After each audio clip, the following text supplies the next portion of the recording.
I deliberately left an unfinished inheritance document in my office and quietly walked away as if it had been an innocent mistake. Minutes later, a cold voice broke the silence. "Dad's getting old.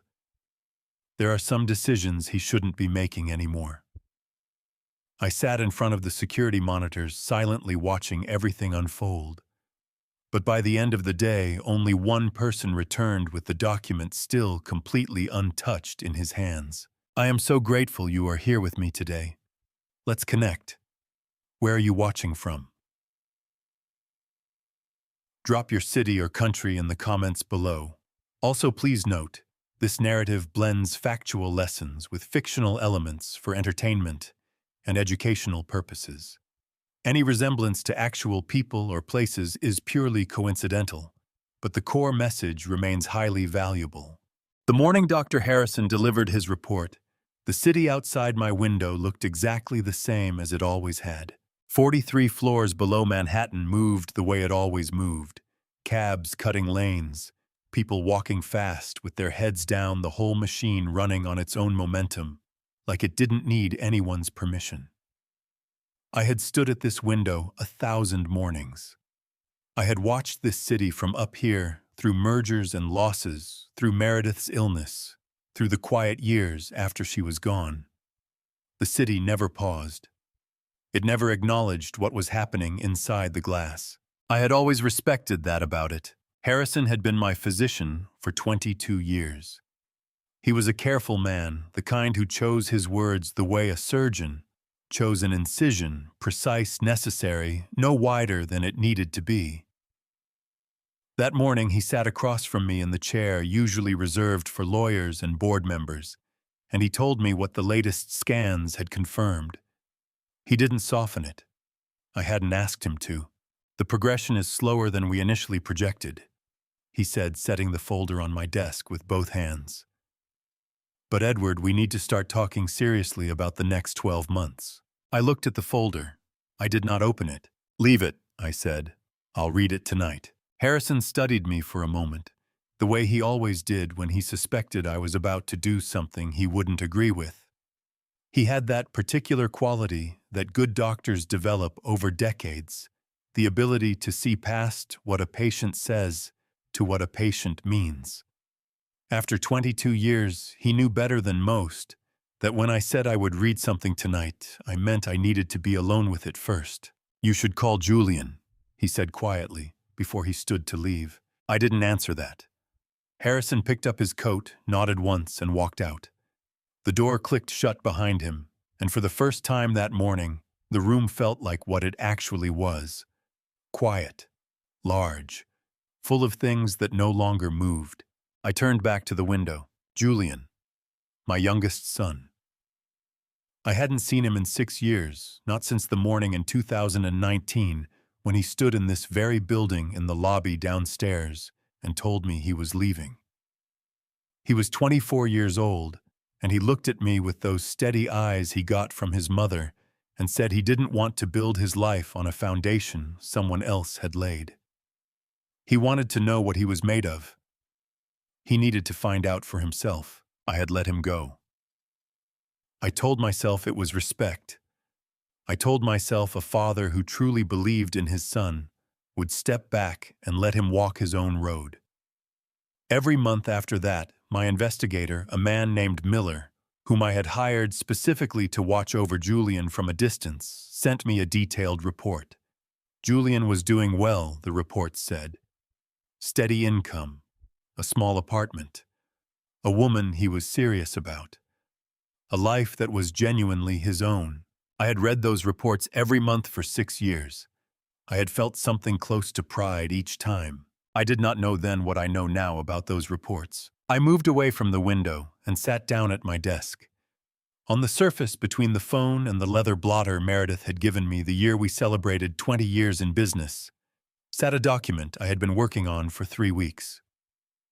My attorney Lucius Vance, a tall methodical man who had handled the legal architecture of Arthur Global Logistics since its early years, had helped me draft the framework. But the final decisions were mine alone. It was a provisional amendment to the family trust. a document that would designate the new chair of the Independent Financial Oversight Committee, the person who would hold real protective authority over the assets this company represented. The assets Meredith and I had built together over 4 decades. The line for the designated name was blank. Lucius had questioned this when I first explained the approach. We were in this same office 2 weeks earlier, and he had set his pen down carefully and looked at me over the rim of his reading glasses. "You want to leave the name blank intentionally," he said. It was not quite a question. "I want to see what happens when it's left blank," I told him. "Edward." He said my name the way a man says it when he's about to argue. "This is not a controlled environment. This is your family." "I know exactly what it is, Lucius." He had pressed his lips together and said nothing further.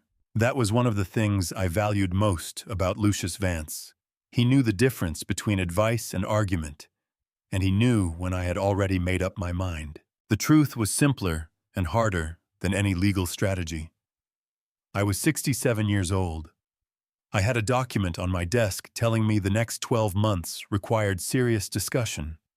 And I had 2 sons, Raymond, my eldest, who ran this company as its CEO, and Charles, my second, who managed our financial portfolio, whom I had watched change over the years in ways I could not fully name but could no longer ignore. Small things at first.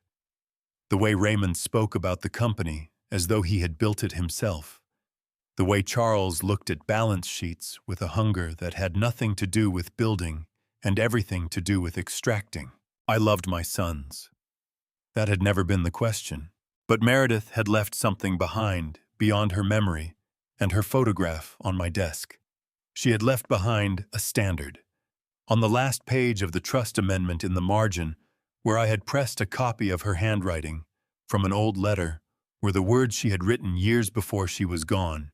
"Keep the Arthur name clean." I looked at that line for a long moment. Then I placed the document in the center of my desk. I stood. I walked to the door. And I did something I had not done in 40 years of running this company. I left the office unlocked, not by accident, not by oversight. I left it unlocked because I needed to know, with the kind of certainty that only a real test can provide, what my sons would do when they believed no one was watching. I had cameras in every corridor of this building. I had a system that recorded everything. I would see exactly what happened next. I stepped into the elevator and pressed the button for the lobby. The doors closed behind me and I felt the floor drop away beneath my feet. The familiar sensation of descent, of leaving something behind and moving toward whatever came next. I had built an empire in this building. I had loved a woman in it. I had raised 3 sons in its shadow.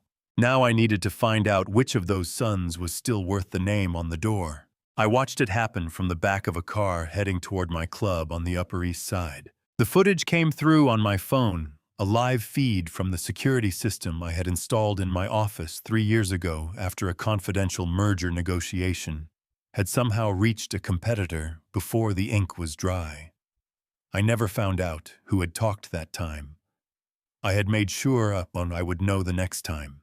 Raymond walked in 11 minutes after I left. I recognized his stride before the camera caught his face, that particular way he moved through a room like he already owned it, shoulders square, chin up, one hand in his pocket. He had walked like that since he was 19 years old. Back then, I had thought it was confidence. I had been proud of it.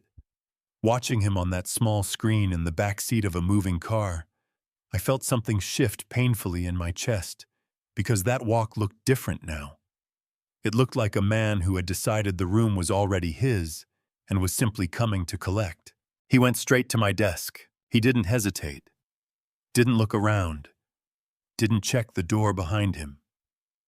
He picked up the trust amendment the way you pick up something you've been waiting for, with both hands, carefully, the way you hold something fragile and expensive.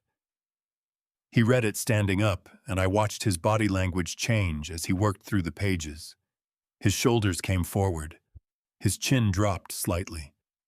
He turned to the last page, and I knew the exact moment he found the blank line because he exhaled. Long and slow. like a man who had just been told the odds were in his favor. Then he took out his phone. "Lucius." Raymond's voice came through the audio feed, low and controlled. "I need you in my office in 20 minutes.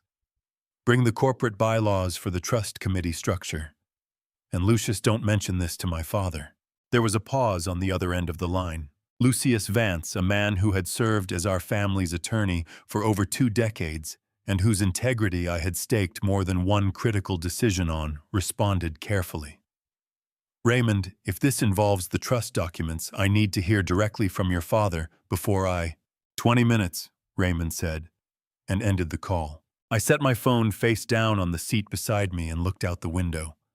The city streamed past in blurred color yellow cabs, gray pavement glass reflecting gray sky. My driver, a quiet man named Thomas, who had worked for me for 9 years, kept his eyes on the road and said nothing. Thomas was good at knowing when not to speak. My eldest son had just instructed my attorney to help him position himself as the controller of a $500 million trust without my knowledge, without my consent, and without the basic human decency to pick up the phone and call me first. I had suspected Raymond for months. I had told myself I might be wrong. Watching that footage, I understood that I had not been wrong. I had simply been hoping. I picked the phone back up and called Lucius directly. He answered on the first ring, and before he could speak, I said, "I saw the call, Lucius. Don't go to his office." A long breath on the other end. "Edward, I want you to know I had no intention of—" "I know," I said. "That's why you still have a job. Stay available. I'll need you later." I hung up and pulled up the second camera feed, the one covering Charles's private office on the 38th floor. Charles was already moving. Where Raymond was deliberate, Charles was precise, a different kind of dangerous. He had been on the phone for the past 40 minutes with someone whose number my system flagged as a brokerage contact he was not supposed to have access to during active trust restructuring periods. On his screen, partially visible through the office camera angle, I could see the outline of a trading interface. Position sizes, ticker symbols. Our company's ticker symbol. Charles was short-selling Arthur Global Logistics stock. For those unfamiliar with how this works, short selling means betting that a stock's price will fall. You borrow shares, sell them at the current price, and buy them back later at a lower price, pocketing the difference. When done using confidential internal information about a trust restructuring that could affect stock valuation information that the public did not have, it becomes insider trading. A federal crime under the Securities Exchange Act. The kind of crime that ends careers and begins prison sentences. My second son was committing a federal crime in my building on a Tuesday morning, with the kind of casual efficiency that suggested this was not the first time. I felt my jaw tighten. My hand closed around the phone hard enough that the case creaked slightly under my grip. Thomas glanced at me briefly in the rearview mirror, just a flicker, and then returned his eyes to the road. I had built this company with my hands.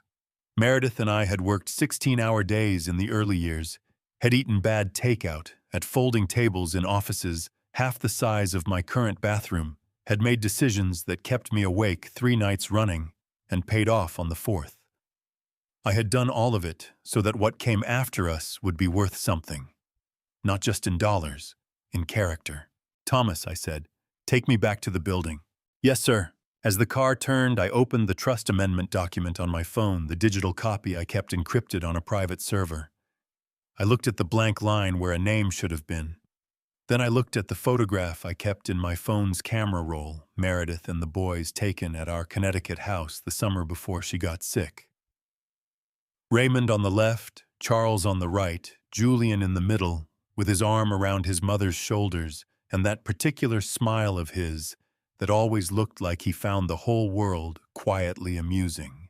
I stared at Julian's face for a long moment. Then my phone buzzed. "A message from Lucius. Raymond is calling me again." What do you want me to do? I typed back 4 words, buy yourself some time. Whatever came next, I was going to need to be very, very patient. And I was going to need my youngest son. He came on a Wednesday morning, and he came by bus. I saw him from the 3rd-floor window before he reached the front gate, which meant I had approximately 90 seconds to decide what I was going to do about it. I used all 90 of them, standing perfectly still with my coffee going cold in my hand. 6 years is a long time. Long enough for a boy's face to settle into a man's. Julian was 30 years old now, and the distance between us hadn't changed how well I knew that walk. The same measured stride, unhurried, like he had already made peace with wherever he was going. He was wearing a dark jacket that had seen better days, carrying nothing but a small backpack over one shoulder. And beside him, holding his hand with the absolute trust that only very small children are capable of, was a boy I had never held. Leo, my grandson. 5 years old, born in 2020, a fact I knew from the reports Miller had been sending me every month. In those reports, Leo was a data point, a name and an age in a paragraph about Julian's domestic situation. Standing there at the window, watching this child walk toward my house with his free hand swinging and his head turning left and right to take in everything around him, I understood for the first time that a report and a human being are not even remotely the same thing. Julian had come alone with his son. No announcement. No phone call ahead. Just a father and a boy showing up at the door, the way people used to before everything became scheduled and managed and approved in advance. I should have gone downstairs immediately. I didn't. Instead, I stood at that window and watched Charles intercept them in the front entrance hall. I could see it through the interior camera feed on my phone, which I had pulled up without fully deciding to. Charles was dressed for the office, sharp and composed, and he positioned himself in the hallway the way a man positions himself when he wants to make clear that he is in charge of what happens next. Julian. Charles's voice came through the audio feed with that particular flatness he used when he was performing civility. This is unexpected. Julian looked at his brother the way you look at weather, acknowledging it, not bothered by it. I wanted to see Dad, he said simply. Is he here? He's occupied. Charles glanced down at Leo with an expression that was not quite a smile. You should have called ahead. Julian crouched down to Leo's level and said something I couldn't hear. Something quiet just between them. Leo nodded seriously the way small children nod when they're being trusted with information. Then Julian straightened up and looked at Charles with those steady eyes that always reminded me so much of Meredith that my chest ached to look at them directly. We'll wait, Julian said. Charles had brought that document from my office and left it in the living room deliberately. I had figured this out the night before, turning it over in my mind until the logic became clear. He hadn't been careless. Charles was never careless. He had placed that document where Julian would find it because he was betting on something, betting that a man who had spent 6 years struggling, who was raising a child in a small apartment in the Bronx on a tight income, would look at a blank line worth $500 million and make a very human, very understandable choice. Charles was betting that Julian would fill in his own name. He was measuring his youngest brother the way you measure a mark, not a man. The living room is free, Charles said, gesturing toward the hall. The graciousness of it made my skin crawl. I watched Julian take Leo's hand and walk in the direction Charles indicated. I watched Charles pull out his phone the moment Julian's back was turned and type something quickly, a message to Raymond, I suspected, telling him the piece was in place. And then Leo stopped walking.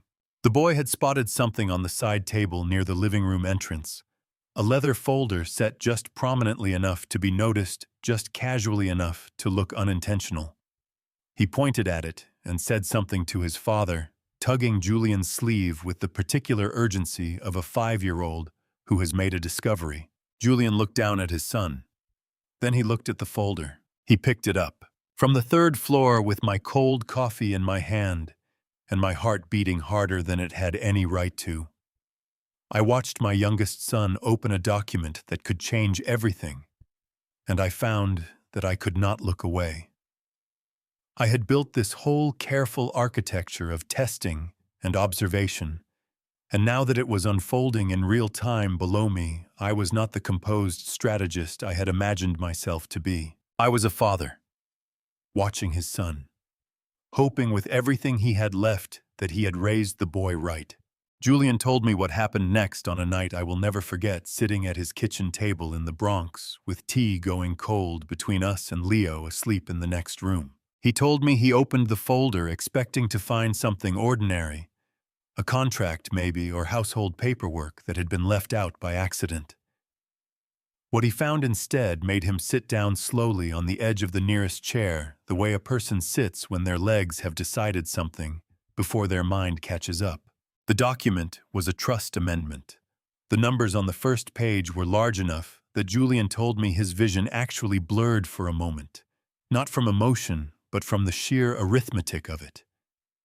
$500 million. The accumulated weight of 40 years of work of decisions made at 2 a.m. of everything Meredith and I had built and protected and refused to let go of, even when the easier path would have been to sell. And the line where the designated name should have been blank, clean and white and waiting.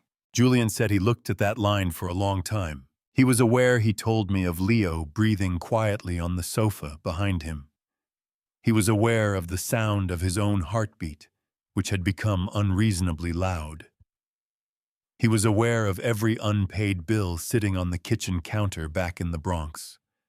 The electricity notice, the rent that was 2 weeks from late, the cost of the specialist Sophie had been researching for Leo's speech therapy sessions that their insurance wouldn't fully cover. $500 million. The number didn't feel real.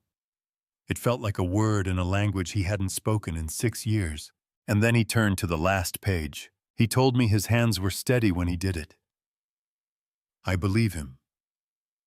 Julian had always had steady hands, even as a boy, even under pressure, even when everything around him was moving too fast. His hands were steady when he turned that final page and found what was tucked into the back cover, a photograph, and beside it, pressed flat against the inside of the folder, a handwritten note in Meredith's handwriting. Keep the Arthur name clean. Julian told me he stopped breathing for a moment when he recognized her script. Meredith had particular handwriting. She had learned it from her grandmother. This careful, slightly slanted cursive that looked like it belonged in another century. Julian had grown up watching that handwriting on birthday cards and grocery lists, and the notes she used to leave on his door when he came home late from school. He had not seen it in 8 years. Dad. His voice cracked on that single word when he told me the story. Just that one word, and then he steadied himself and kept going. I sat there holding it. I couldn't put it down. He looked at his mother's words. He looked at the blank line. He looked at Leo's shoes. Small sneakers with a hole forming at the left toe, the kind of detail a father notices and files away for the next paycheck, sitting on the floor where the boy had kicked them off before falling asleep. That was the moment Julian told me. Not the money, not the legal document, not even his mother's handwriting, as much as it broke something open in him. It was Leo's shoes. One small hole at the left toe. He told me he thought about it seriously. He wanted me to know that. He didn't pretend the temptation wasn't real, because he was not the kind of man who rewrote his own history to make himself look better. He thought about what $500 million would mean for Leo, for Sophie, for the life they had been building, one careful dollar at a time for 6 years. He thought about it with full honesty and full awareness of what it would cost him to walk away from it. And then Raymond appeared in the doorway. Still here, Raymond leaned against the doorframe, with his arms crossed, looking at Julian the way a man looks at something inconvenient. His eyes went to the folder in Julian's hands, and something moved behind them, bus recognition, recalculation, a flash of something sharper. I see you found Dad's paperwork. Julian looked up at his older brother. He told me later that in that moment he felt something settle in him, the kind of settling that happens when a decision has already been made somewhere deeper than conscious thought, and the rest of you is simply catching up. He closed the folder. "I'm waiting for Dad," Julian said. His voice was even. "We'll be here when he gets back." Raymond's eyes stayed on the folder. "You know what that is?" "It's Dad's," Julian said simply. "That's enough." Raymond pushed off the doorframe and walked away without another word. And Julian sat back down beside his sleeping son, with the folder on his knees, and his mother's voice in his head, and that one small hole in Leo's shoe staring up at him from the floor. He waited. Thomas told me about it 3 days later. We were on the way back from a meeting in Midtown, and he had been quiet the entire drive, which was not unusual for Thomas, who treated silence the way most people treated conversation, as something comfortable and preferred. But somewhere on the FDR drive with the East River gray and flat on our right, and the city doing what it always did, he cleared his throat and spoke to the windshield rather than to me. "Mr. Arthur, there's something I should have told you sooner." I looked up from the papers on my lap. Thomas had been my driver for 9 years. In 9 years, he had initiated a conversation exactly twice. I set the papers down. "The morning your son visited," he said. "When we pulled out of the estate, I saw him in the mirror. I felt something tighten in my chest." "Go on." "He came running out of the front entrance with the boy Leo right as we reached the main road." Thomas kept his voice level the way a man keeps his voice level when he is not sure how the information will land. "He was holding something against his chest. A folder, I think. He was running hard, Mr. Arthur. Both of them were. The boy was trying to keep up." The FDR blurred slightly outside the window. I did not say anything. "I didn't stop," Thomas said. "You never gave me standing instructions to stop for anyone, and I didn't think it was my place to make that call." He paused. "I've been thinking about it since. I should have stopped. I'm sorry, sir." I sat with that for a long moment. In my mind, I could see it Julian coming through the front doors, with the folder pressed to his chest, Leo's small hand in his, both of them, running through the rain that had started falling that afternoon. The gravel of the long driveway under their feet. The rear lights of my car disappearing around the bend at the end of the property. Julian had run after my car in the rain to return a document that could have changed his life, and I had been 20 feet ahead of him reading reports in the back seat, completely unaware. "You did nothing wrong, Thomas," I said. My voice came out steadier than I felt. "Thank you for telling me." Thomas nodded once and returned to watching the road. I turned back to the window and said nothing further, but my hands resting on the papers in my lap were no longer still. My right hand had curled into a loose fist against my knee without my noticing it, the way your body registers something your mind is still catching up to. Julian had told me the rest of the story himself that same night at his apartment. He told it the way he told most things, straightforwardly, without dramatizing it, with the kind of matter-of-fact honesty that had always made him both the easiest and the hardest of my sons to be around. He said that when the car disappeared from view, he stood at the edge of the property for a moment, with the rain coming down on both of them, Leo pressing close to his side and looking up at him with those wide, patient eyes. "Daddy, the car went away," Leo had said. "Yeah, buddy, it did. Are we going back inside?" Julian had looked down at his son, soaking wet, unbothered, trusting completely that whatever came next would be fine because his father was handling it, and felt something crystallize in him. Not defeat, not frustration. Something quieter and more permanent than either of those things. "We're going back inside," Julian told him, "and we're going to wait." He turned toward the house and saw Raymond and Charles standing just inside the entrance, watching through the glass door. Raymond had his arms crossed. Charles had his hands in his pockets. Neither of them moved to open the door. Neither of them said a word. They simply watched Julian and Leo walk back through the rain, with the particular stillness of men who believe they have already seen how a story ends. Julian opened the door himself. He walked past his brothers without looking at either of them. He took Leo to the downstairs bathroom, found a guest towel on the rack, and dried his son's hair with both hands, while Leo giggled at the sensation and grabbed at his father's wrists. "You're making it worse, Dad." "I know, hold still. You're the worst at this." "I am absolutely the worst at this." Julian agreed and kept going until Leo was as dry as he was going to get. Then he carried his son back to the living room, sat down on the same chair he had been sitting in before, and placed the folder back on his knees. He waited. When Thomas finished telling me his version of that story 3 days later, I turned to the window so he wouldn't see my face. My eyes were burning, in a way I had not experienced in a long time, hot and sudden, the way grief arrives when it finds a door you forgot to lock. I pressed 2 fingers against my jaw and breathed slowly until it passed. My son had run through the rain to return something that wasn't his, and then he had dried his boy's hair and sat back down and waited for me to come home. I had a great deal to answer for. I got home at 2:30 in the afternoon. I knew from the security feed on my phone that Julian was still there, still sitting in the same chair in the living room, Leo curled against his side. Now the boy's energy finally running out after what had been a long morning by any 5-year-old's standards. Julian had one arm around his son and the folder balanced on his knee, and he was looking at the far wall with the particular expression of a man who has made a decision and is simply waiting for the world to catch up to it. Raymond was in the living room too.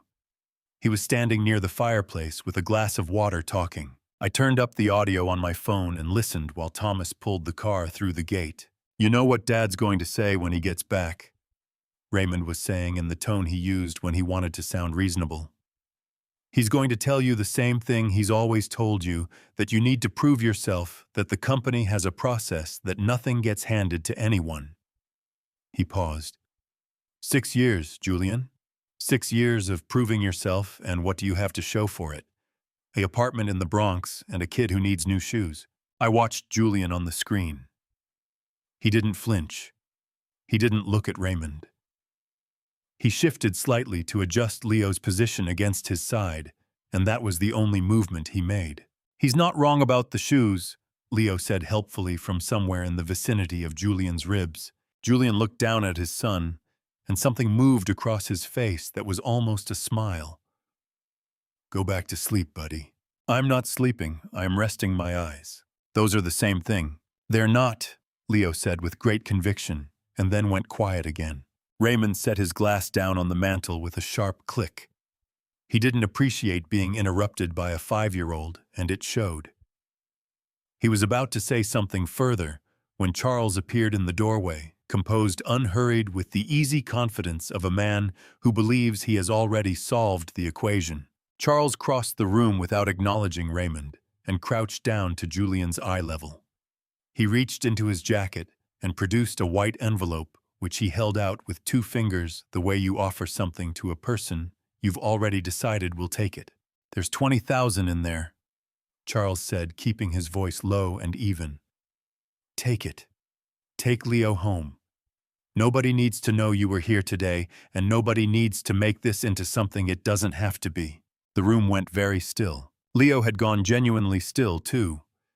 Not asleep, not resting his eyes, but the particular frozen alertness of a child who understands that something important is happening, even when he doesn't understand what it is. Julian looked at the envelope. He looked at it for long enough that I found myself gripping my phone too hard in the back seat of a car that had stopped moving because we had arrived home and Thomas was waiting for me to get out. Then Julian reached out and placed his hand on top of Charles's outstretched hand, folding his brother's fingers back around the envelope with a steadiness that made my chest ache to watch. "Put it away, Charles," he said quietly. Charles pulled his hand back. His jaw tightened. "You're making this harder than it needs to be." "No," Julian said. "I'm making it exactly as hard as it needs to be." Leo tugged his father's sleeve. His small voice was careful, the way children's voices get when they're trying to navigate adult territory without a map. "Daddy, why did Uncle Charles give you that?" "He was trying to help," Julian said, in the wrong way. "Did you say thank you?" Julian looked at his son for a moment. "I will," he said. Later, Charles straightened up and took 2 steps back, and I watched his expression shift from persuasion into something colder. He was recalculating. Charles always recalculated. It was the thing that made him effective and the thing that made him dangerous. And in that moment, watching him on a 3-inch screen from the back of a car parked in my own driveway, I understood that I had let both of those qualities go unchecked for far too long. "You have no idea what you're holding on to," Charles said. His voice had dropped. The civility was gone. "Put it down, Julian. Walk away, before this becomes something nobody in this family can recover from." Julian looked up at his brother. His eyes were steady and clear and completely unafraid, and I recognized those eyes the way you recognize something you thought you had lost. They were Meredith's eyes. "We'll wait for Dad," Julian said. I got out of the car. The house felt different the moment I stepped through the front door. I could not have explained it. Precisely, the hallway looked the same. The light through the tall windows fell the same way it always did in the afternoon. The grandfather clock near the staircase ticked with the same measured indifference it had maintained for 30 years. But something in the air had shifted the way air shifts before a storm, and I felt it in my chest before I understood it with my mind. Raymond and Charles were both in the entrance hall. Raymond had his arms crossed and his mouth open, already forming a sentence, and Charles was standing slightly behind him with that particular stillness he adopted when he was calculating his next move. They both looked at me the way men look when they have been caught doing something they cannot technically be accused of yet. I looked at them for exactly 3 seconds. "Both of you," I said. "Out." Raymond's mouth closed. "Dad, I think we need to." I said out Raymond. My voice was quiet. It was always quieter when I meant it most. "Go to your offices. I'll speak with you both tomorrow." Charles touched Raymond's arm, a small, barely visible gesture that meant stand down, recalculate, and Raymond uncrossed his arms. They left without another word. Though Raymond's footsteps on the marble were heavier than necessary, communicating the objection his mouth had been told not to make. I waited until I heard the elevator close. Then I walked to the living room doorway. Julian was on his feet. He had heard me come in, of course he had, and he was standing in the middle of the room with the folder held against his chest, with both hands the way he had held things as a boy, when he wasn't sure whether to offer them or protect them. Leo was awake beside him, pressed close to his father's leg, looking at me with the enormous, unblinking curiosity of a child encountering something new. The sight of them hit me somewhere I had not expected. Julian at 30 looked like Julian at 24, with the unnecessary parts removed, leaner, steadier, with a quality of stillness that had not been there before. The 6 years had not been easy on him, I could see that clearly. There were shadows under his eyes that had not been there before, a set to his jaw that came from years of holding things together by will alone. But his posture was straight, and his gaze was direct, and he was looking at me with an expression I could not immediately name. Not anger, not accusation, something more complicated and more generous than either. "Dad," he said. One word. 6 years compressed into 3 letters. "Julian," I said. Leo tugged his father's sleeve. "Daddy," he whispered loudly enough that I could hear it clearly across the room. "Who's that?" Julian looked down at his son. Something moved across his face, a quick flash of pain there and gone. "That's your grandfather, buddy," he said. "That's Grandpa Edward." Leo studied me with great seriousness. 5-year-olds do not perform their assessments. They simply conduct them openly and without apology. After a moment, he apparently reached a conclusion because he said, "You have a big house." and then looked back up at his father as if to confirm this observation had been registered.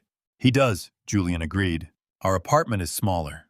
It is. I like our apartment, Leo said firmly, and sat back down on the sofa with the air of a man who has settled a matter. I felt something loosen in my chest, a knot I had not known was there until it moved.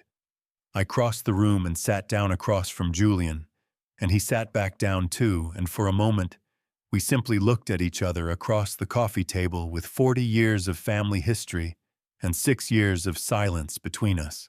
Then I reached into my jacket pocket and took out my phone. I pulled up the security footage, the clip from earlier that afternoon, the one I had watched twice already in the car, and I turned the screen toward Julian without saying anything. He watched it. I watched him watch it. I saw the moment he recognized what he was seeing. Himself running Leo's hand in his, the rain coming down the folder pressed to his chest. His jaw tightened. He looked away briefly, then looked back. When the clip ended, he set the phone down on the table between us and pressed his hands flat against his knees. "You saw that," he said. His voice was rough at the edges. "Thomas told me first," I said.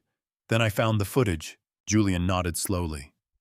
He was working through something. I could see it in the way his chest rose and fell. Then he looked up at me, and his eyes were bright in a way that had nothing to do with tears and everything to do with 6 years of held-back words finally finding a door. "I just wanted to give it back, Dad," he said. "That's all it ever was." I looked at my son. I looked at the folder in his hands. The document I had constructed as a test that he had carried through the rain to return that he had protected for 2 hours against bribes and threats and the particular cruelty of brothers who should have known better. "I know," I said. And then, because it needed to be said, and I had no more patience for waiting, "I need to ask you something, and I need you to answer me honestly."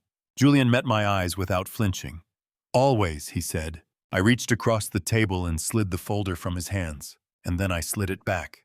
The folder sat between us on the coffee table, like a verdict neither of us was ready to read aloud. Leo had fallen asleep against the armrest of the old leather sofa, the same sofa Meredith had picked out 22 years ago from an estate sale in upstate New York. She had said it was sturdy. She had been right about most things. I tucked the edge of my coat over the boy's small legs and straightened up slowly, my knees protesting the way they always did now. Julian watched me do it. He didn't say anything, but his throat moved. I sat back down across from him, my hands flat on my thighs. "I'm going to ask you something," I said, "and I need you to hear it before you answer." He nodded once. "When you found that folder this morning, before you knew I was watching, before you knew any of this was deliberate, what was the first thing you felt?" Julian looked at his son sleeping. A long breath left his body. "Tired," he said. "I felt tired, Dad. Not tempted. Just tired that something like this even exists. That a piece of paper with a number on it can walk into a room and change how everyone breathes." I reached forward and opened the folder again. The blank line stared back at both of us, clean and empty, as the day I'd left it that way on purpose. I had imagined a dozen different reactions from a dozen different people. I had not imagined this one. "I want to put your name there," I said. Julian's jaw tightened. His hands resting on his knees curled slightly. "Dad, I've watched you for 6 years," I said, cutting him off, not unkindly, but firmly, the way a man speaks when he's running out of time and knows it. Not the way a father should watch a son. Through reports, through second-hand accounts, through a private investigator named Miller who told me every 3 months that you were fine, that you were working, that your boy was healthy. I paused. I should have called. I know that. But I was too proud and too afraid that you'd hang up. Julian's eyes went red at the edges. He pressed his lips together hard the way a man does when he refuses to cry in front of someone he loves. "Why are you telling me this now?" he asked, his voice rough and low. "Because you came back," I said. "Not for the money, not because Raymond or Charles told you to. You came back because Leo wanted to see where his father grew up. That's what Miller told me last week.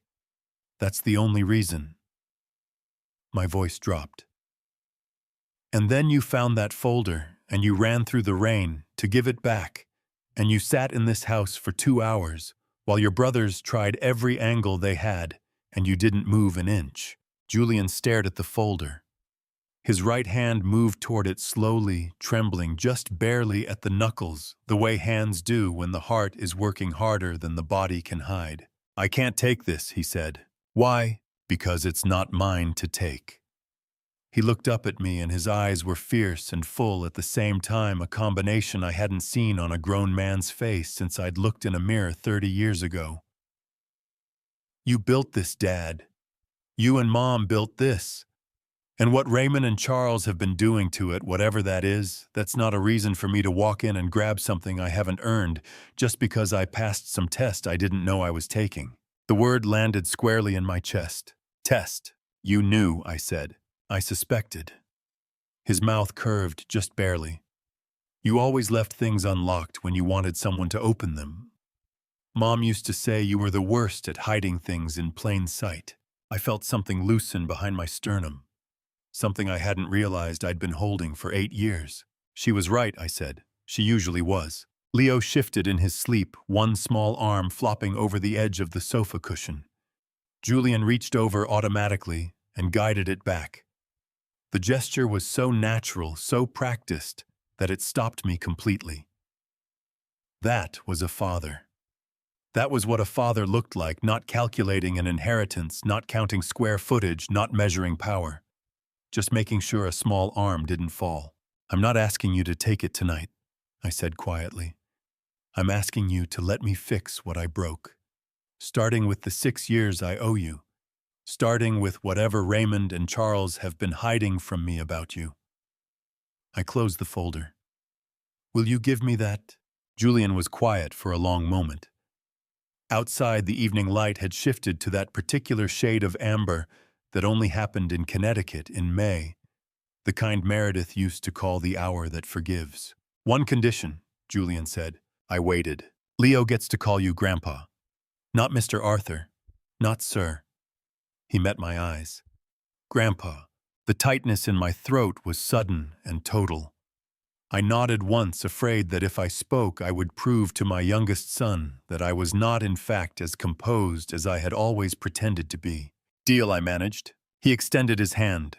I shook it. And then, because the room was quiet, and the boy was sleeping, and the folder was closed between us, I did something I had not done in front of another human being since the night Meredith died. I pressed the back of my hand against my mouth and looked away. Julian didn't comment. He simply leaned back in his chair, watching his son breathe, and let me have the moment without an audience. That was how I knew I hadn't been wrong about him. That had always been the real test, not the folder, not the blank line, not the $500 million. The test was whether he would let an old man grieve quietly without turning it into something. He passed. And when Leo woke 20 minutes later and looked across the room at me with Meredith's eyes, he asked his father one question. "Dad, is that Grandpa?" Julian said yes. And I decided right then that I was going to find out everything Raymond and Charles had done, every report, every lie, every year they had stolen from this boy's father. Every single one. I told Thomas, my driver of 11 years, to take the rest of the evening off. He looked at me the way people look at someone who has just said something they aren't sure they heard correctly. "Sir." "Go home, Thomas, I'll manage." He hesitated in the doorway of the garage, cap in hand, clearly working through whether arguing with me was worth the outcome. He decided it wasn't. He left. I stood in front of the row of cars for a long moment. There was the black town car Thomas usually drove. There was the Range Rover Charles had insisted on buying 2 years ago for reasons I still didn't fully understand. And there at the far end was the old dark blue Volvo I had driven myself back when Meredith was alive. Before the drivers, before the corporate security protocols, before I had become the kind of man who was chauffeured from building to building and never touched a steering wheel. I took the Volvo. The engine turned over on the second try, which felt like a small mercy. I adjusted the mirror lower than Thomas ever kept it, because Thomas was taller, and pulled out of the garage into the Connecticut evening. The sky had gone to deep blue at the edges, the kind of color Meredith used to say looked like the world was holding its breath. I hadn't driven myself anywhere in 11 years. It showed at first. I took a turn too wide on the estate road and clipped the gravel shoulder. I sat too rigidly at the first red light, both hands at 10 and 2, the way they teach 17-year-olds. But by the time I reached the highway, something loosened in my shoulders. The hum of the road came back to me like a language I hadn't spoken in a decade but had never fully forgotten. I merged into traffic, and for the first time in a very long while I was simply a man driving a car. Miller's last report had listed Julian's address as a fourth-floor walk-up on a street called Concord Avenue in the South Bronx. The building was a 6-story brick structure built sometime in the 1960s, the kind that had good bones and tired paint. I found parking half a block down and sat in the car for a moment, engine off, looking up at the lit windows. One of those windows was Julian's. I didn't know which one yet. I got out, buttoned my jacket against the evening chill, and walked to the front entrance. The buzzer panel had 12 units listed. I found J. Arthur, 4B written in Julian's handwriting, neat and slightly left-leaning, the same way he had written his name on school reports when he was 9 years old. I pressed the buzzer. A woman's voice came through the intercom, warm alert, a little cautious. "Who is it?" "Edward Arthur," I said. "Julian's father." A pause. Then, one moment. The door clicked open 30 seconds later. I walked up 4 flights of stairs, slowly, one hand on the railing, and arrived slightly winded at the landing for 4B. The door was already open. She was standing in the doorway, with her arms crossed lightly over her chest. Not defensively, but the way a person stands when they're assessing something carefully. Sophie Arthur, Julian's wife. I had seen one photograph of her from Miller's file taken at Leo's 3rd birthday. She was taller than I had expected, with steady brown eyes and the particular composure of someone who had learned not to be rattled by surprises. "Mr. Arthur," she said, not coldly, not warmly, carefully. "Edward," I said, "please." She studied me for a moment longer, then stepped back and opened the door wider. "Come in." The apartment was small. That was the first thing I registered, not meanly, not with pity, just as fact. The living room, kitchen, and dining area occupied one continuous space. The furniture was mismatched in the way of people who had assembled their home piece by piece rather than all at once. A child's drawings were taped to the refrigerator. A pair of small sneakers sat by the front door, one flopped on its side. I recognized those sneakers. The left one had a worn patch near the toe. Julian came out of the hallway, Leo on his hip, both of them in different clothes. They had made it back before me, as I had expected. Julian's expression when he saw me was unreadable for exactly 1 second. Then it settled into something careful and open, the way a door looks just before it swings fully wide. "You drove yourself," he said. "Don't make a thing of it," I told him. Something shifted at the corner of his mouth. He set Leo down and the boy ran to Sophie Arthur and tugged at her sleeve. "Mama, Grandpa's here," he announced as though this were a perfectly ordinary development. Sophie Arthur looked at Julian. Julian looked at me. I looked at the sneaker still flopped on its side by the door. "I should have called first," I said. "I know that, but I was afraid that if I gave myself time to think I'd find a reason not to come." Sophie Arthur uncrossed her arms. "I'll put the kettle on," she said quietly. It was not forgiveness, not yet. But it was an open door. After 11 years of closed ones, I walked through it without hesitation, settled into a chair at a kitchen table that wobbled slightly on one leg, and waited for the sound of water beginning to heat. Outside, the Bronx hummed with its particular late evening rhythm. Traffic voices, the distant roll of a train. A city that didn't know my name didn't care about my balance sheet, and had been quietly keeping my son alive for 6 years while I wasn't paying attention. I intended to start paying attention now. Before I reveal the devastating secret my older sons had been hiding for 6 years, type 100 in the comments. So I know you are still here with me. Please be advised the upcoming segment contains fictionalized elements and dramatizations to emphasize the lesson. If this type of content isn't for you, feel free to click off the video right here. Sophie Arthur set the cup down in front of me without ceremony. It was a white ceramic mug, standard diner style, with a small chip along the rim, not sharp enough to cut, just enough to catch the light at a certain angle and remind you it had been through something. She poured the tea without asking how I took it. Strong, plain, no sugar. I didn't correct her. "Thank you," I said. She sat down across from me with her own cup, the same chipped kind I noticed, just a different chip, and folded her hands around it.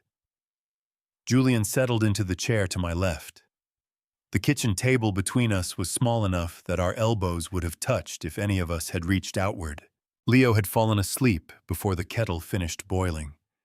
Julian had carried him to his room with the practiced ease of a man who had done it hundreds of times. I had watched from the hallway without being invited, and neither of them had told me not to. The apartment was quiet now. Outside, a bus rumbled past on the street below. The refrigerator hummed. Somewhere in the building above us, someone was watching television at a volume they probably didn't realize was too loud. "How long has it been since you drove yourself anywhere?" Julian asked. 11 years, I said. Sophie's eyebrow moved slightly. She didn't comment. "The Volvo still runs," I added, because I didn't know what else to say, and the silence was beginning to feel like something I had caused. Julian wrapped both hands around his mug. "Dad," he said, in the tone of a man who has been rehearsing a question for a long time and has finally decided the moment is right. "Why did you really come tonight? Not the folder, not the trust. Why here?" I looked at the chipped rim of my cup. The tea had gone a deep amber, the way Meredith always made it, steep it long enough that it meant something she used to say. "Because I owe you a conversation I should have had 6 years ago," I said, "and because I am running out of time to have it." Julian's jaw worked. Sophie's eyes moved to her husband's face and stayed there.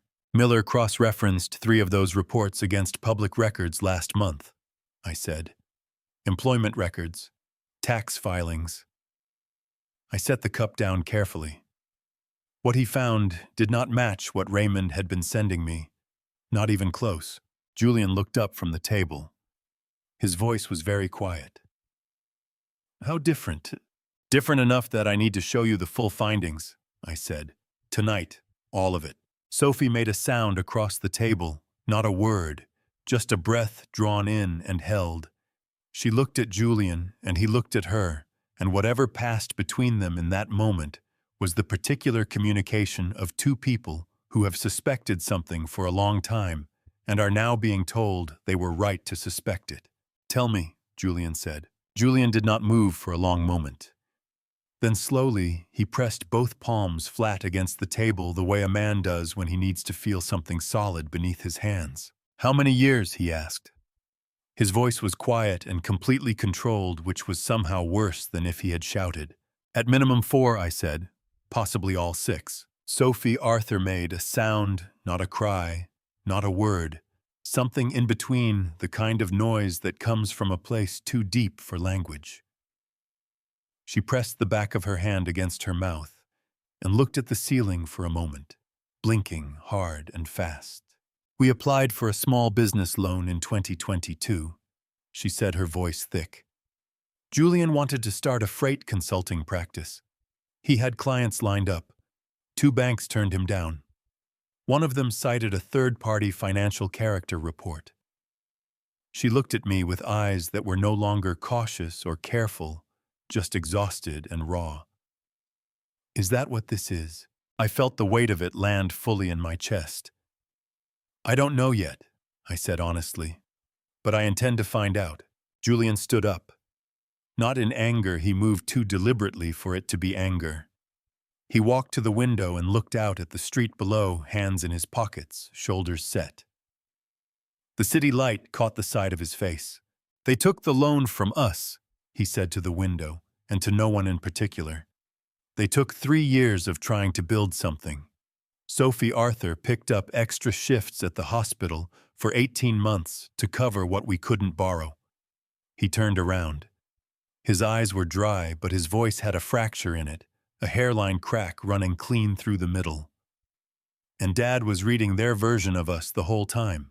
The accusation wasn't cruel. It was just true. "Yes," I said. My eyes burned. I pressed my thumb and forefinger to the bridge of my nose and held them there hard enough to feel the pressure. In 68 years of living, I had cried in front of exactly 2 people, Meredith and my own father, the day he died.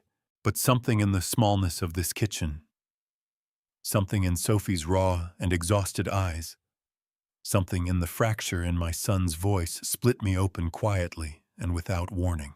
A single tear ran down the left side of my face. I didn't wipe it away. Julian crossed back to the table.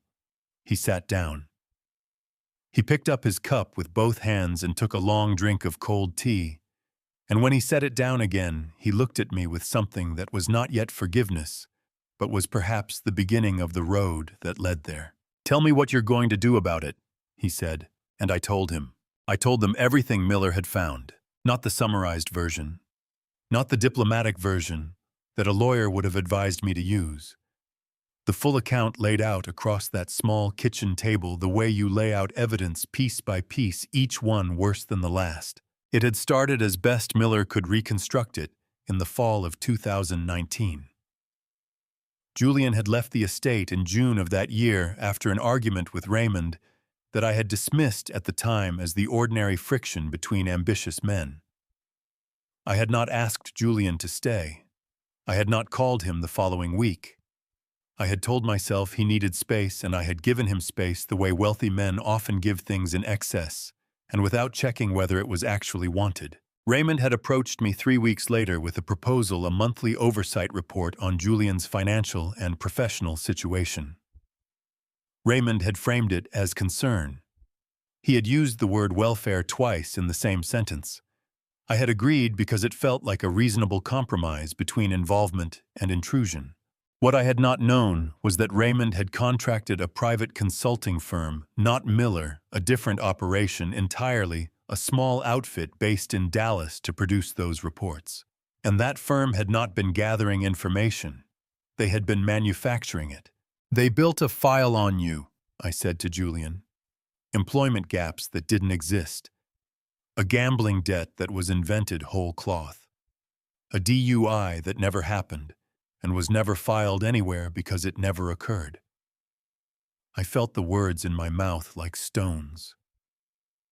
"They sent me a report in February 2021 that said you had missed 3 consecutive rent payments and that Leo's daycare had flagged a gap in tuition fees."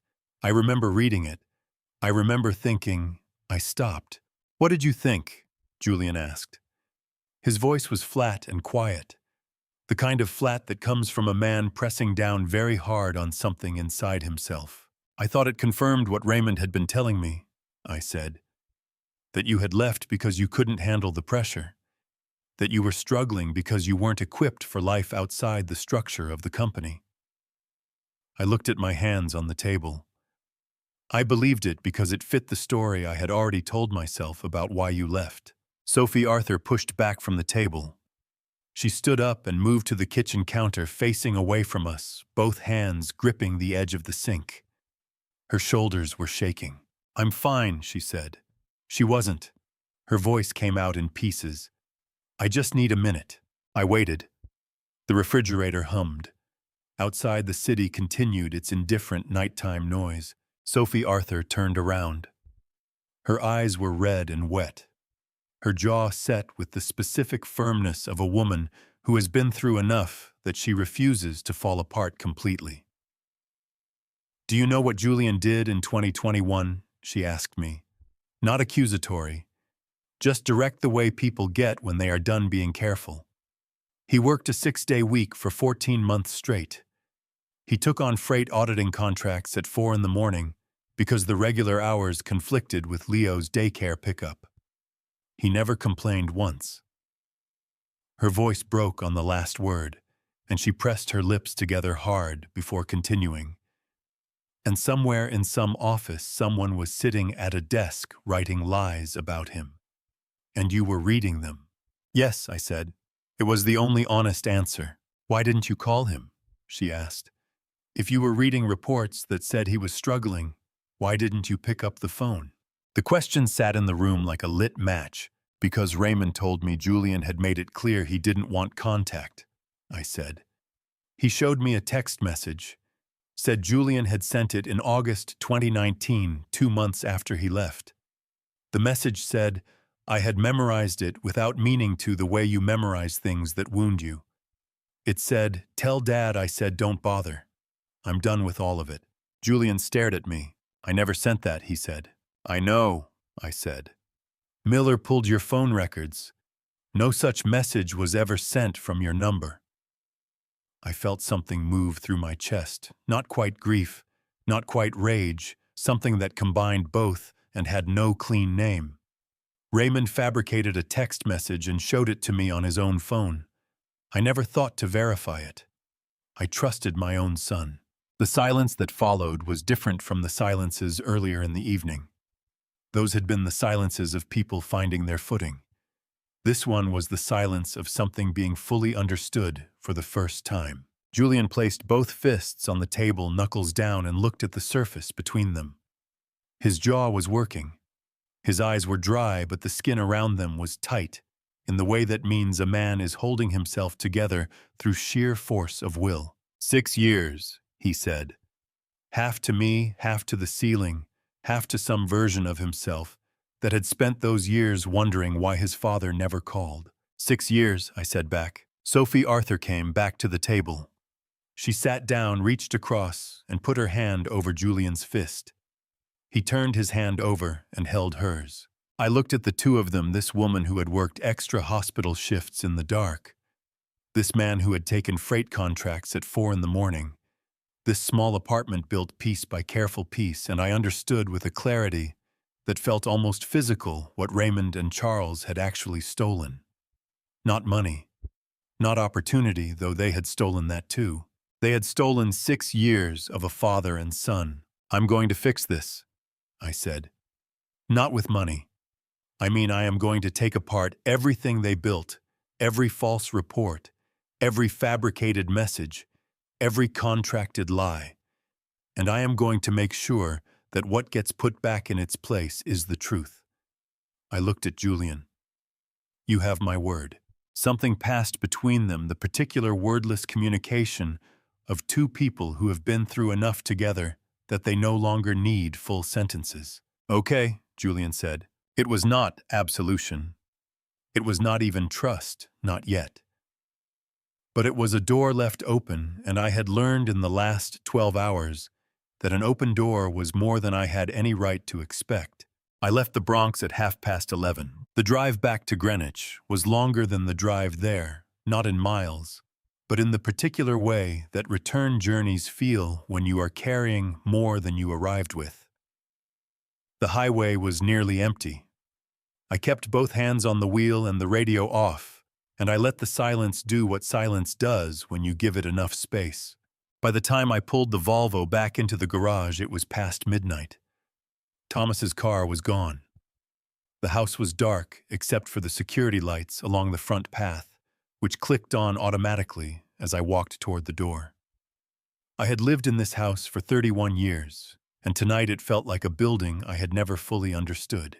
I did not go to bed. I went to my study on the second floor, the room where I had signed the original articles of incorporation for Arthur Logistics in 1987, where Meredith had once sat on the corner of the desk, reading contracts aloud to me, while I initialed pages where the photograph of the two of us at the groundbreaking of our first warehouse in Ohio still hung slightly crooked because neither of us had ever gotten around to straightening it. I called Miller at 12:42.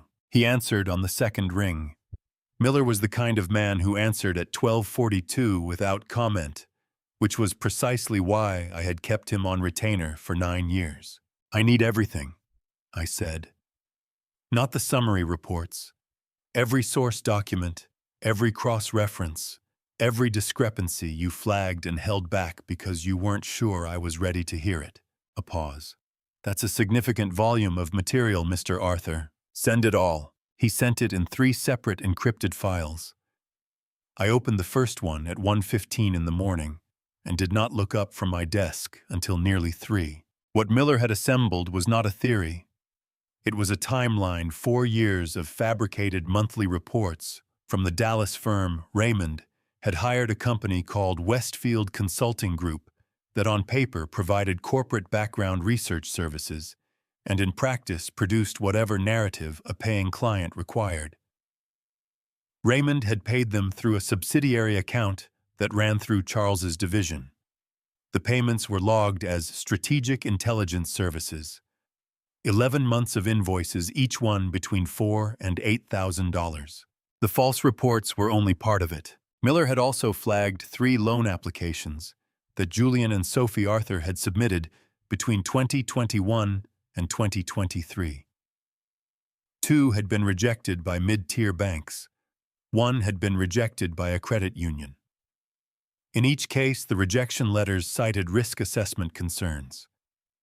In 2 of the 3 cases, Miller had traced a third-party financial character report submitted to the lender's reports that had originated from an LLC registered in Delaware with no public-facing offices and a registered agent address that traced back through 2 layers of corporate paperwork to a holding company Charles had established in 2018. Charles had not just lied to me. He had lied to banks. Under federal law, submitting false information to a federally insured lending institution was not a civil matter. It was wire fraud. It carried a maximum sentence of 20 years. I sat with that for a long time. I was not a man who had ever wanted to put his sons in prison. I want to be clear about that. Whatever Raymond and Charles had done, they were still the boys I had taught to ride bikes on the back path of this estate. Still the sons I had watched graduate, still the men whose faces carried traces of Meredith in the line of the jaw and the set of the eyes. I did not read those files with satisfaction. I read them the way you read a medical report that confirms something you had hoped the doctor was wrong about. At 2:40 in the morning, I found the email chain. It was between Raymond and Charles, dated March 2019, 3 months before Julian left. The subject line read, "Long-term positioning." The content, stripped of its careful corporate language, was a strategy. Raymond and Charles had identified Julian as the variable most likely to threaten their control of the company after my retirement. They had discussed 3 approaches. The first 2 had been rejected as too visible. The third, systematic reputation damage through controlled information flow, had been marked in Raymond's handwriting in the margin of a printed copy Miller had somehow obtained with a single word, "Proceed." They had planned it before Julian even left. My hand was very steady as I set down the printed page. That steadiness surprised me. I had expected rage. Instead, what I felt was something colder and more final, the particular clarity that comes when you stop hoping you were wrong. I reached for a legal pad. At the top of the first page, I wrote the date. Below it, I wrote 2 words, "board meeting." Below that, I began to write the names of every senior board member I trusted enough to call in the morning. There were 6 of them. That would be enough. I wrote until the first gray light came through the study window, and when I finally set down the pen, the legal pad had 4 full pages, and my coffee had gone completely cold. I did not mind. Some things were worth the sleepless night. 4 months is a long time to keep a secret inside your own company. I managed it because I had learned over 40 years in business that the most effective investigations are the ones that look like nothing from the outside. I did not change my schedule. I did not reduce my meetings with Raymond or Charles. I reviewed their quarterly presentations, asked the same questions I always asked, and gave no indication that anything had shifted. Every evening in the study, where I had started keeping the legal pads locked in the bottom drawer, I reviewed what Miller sent me. Every weekend, I met quietly, with an outside counsel named Douglas Reeves, a corporate attorney I had known since the early 90s, who had no existing relationship with Arthur Logistics, and therefore no conflict of interest, and we built the file together, document by document. By the third week of August, Douglas told me we had enough. I called Julian on a Tuesday evening. He was at home. I could hear Leo in the background asking for something involving what sounded like a significant number of crackers. I told Julian that the board meeting was scheduled for September the 9th. I told him what I intended to present and what I intended to propose. I told him he did not have to be there if he didn't want to be. He was quiet for a moment. Then he said, "I'll be there." I told him to wear a suit. He said, "Dad, I own a suit." I said, "I know, I just didn't know what else to say." He laughed, a short, real sound, the kind that comes out before a person can decide whether the moment is funny enough to warrant it. It was the first time I had heard my son laugh in 6 years. I held the phone for a moment after he hung up and did not analyze what I was feeling, because some feelings are better left without labels. The meeting was called for 9 in the morning on September 9th, 41st floor of the Arthur Logistics Tower in Midtown Manhattan. I had notified all 11 board members through the standard corporate channel. The agenda listed only one item: governance review and structural amendments, vague enough that no one would prepare a counterposition, specific enough that the 6 members I had spoken to privately knew exactly what was coming. Raymond arrived first, which was typical. He had always believed that arriving early to a room meant owning it.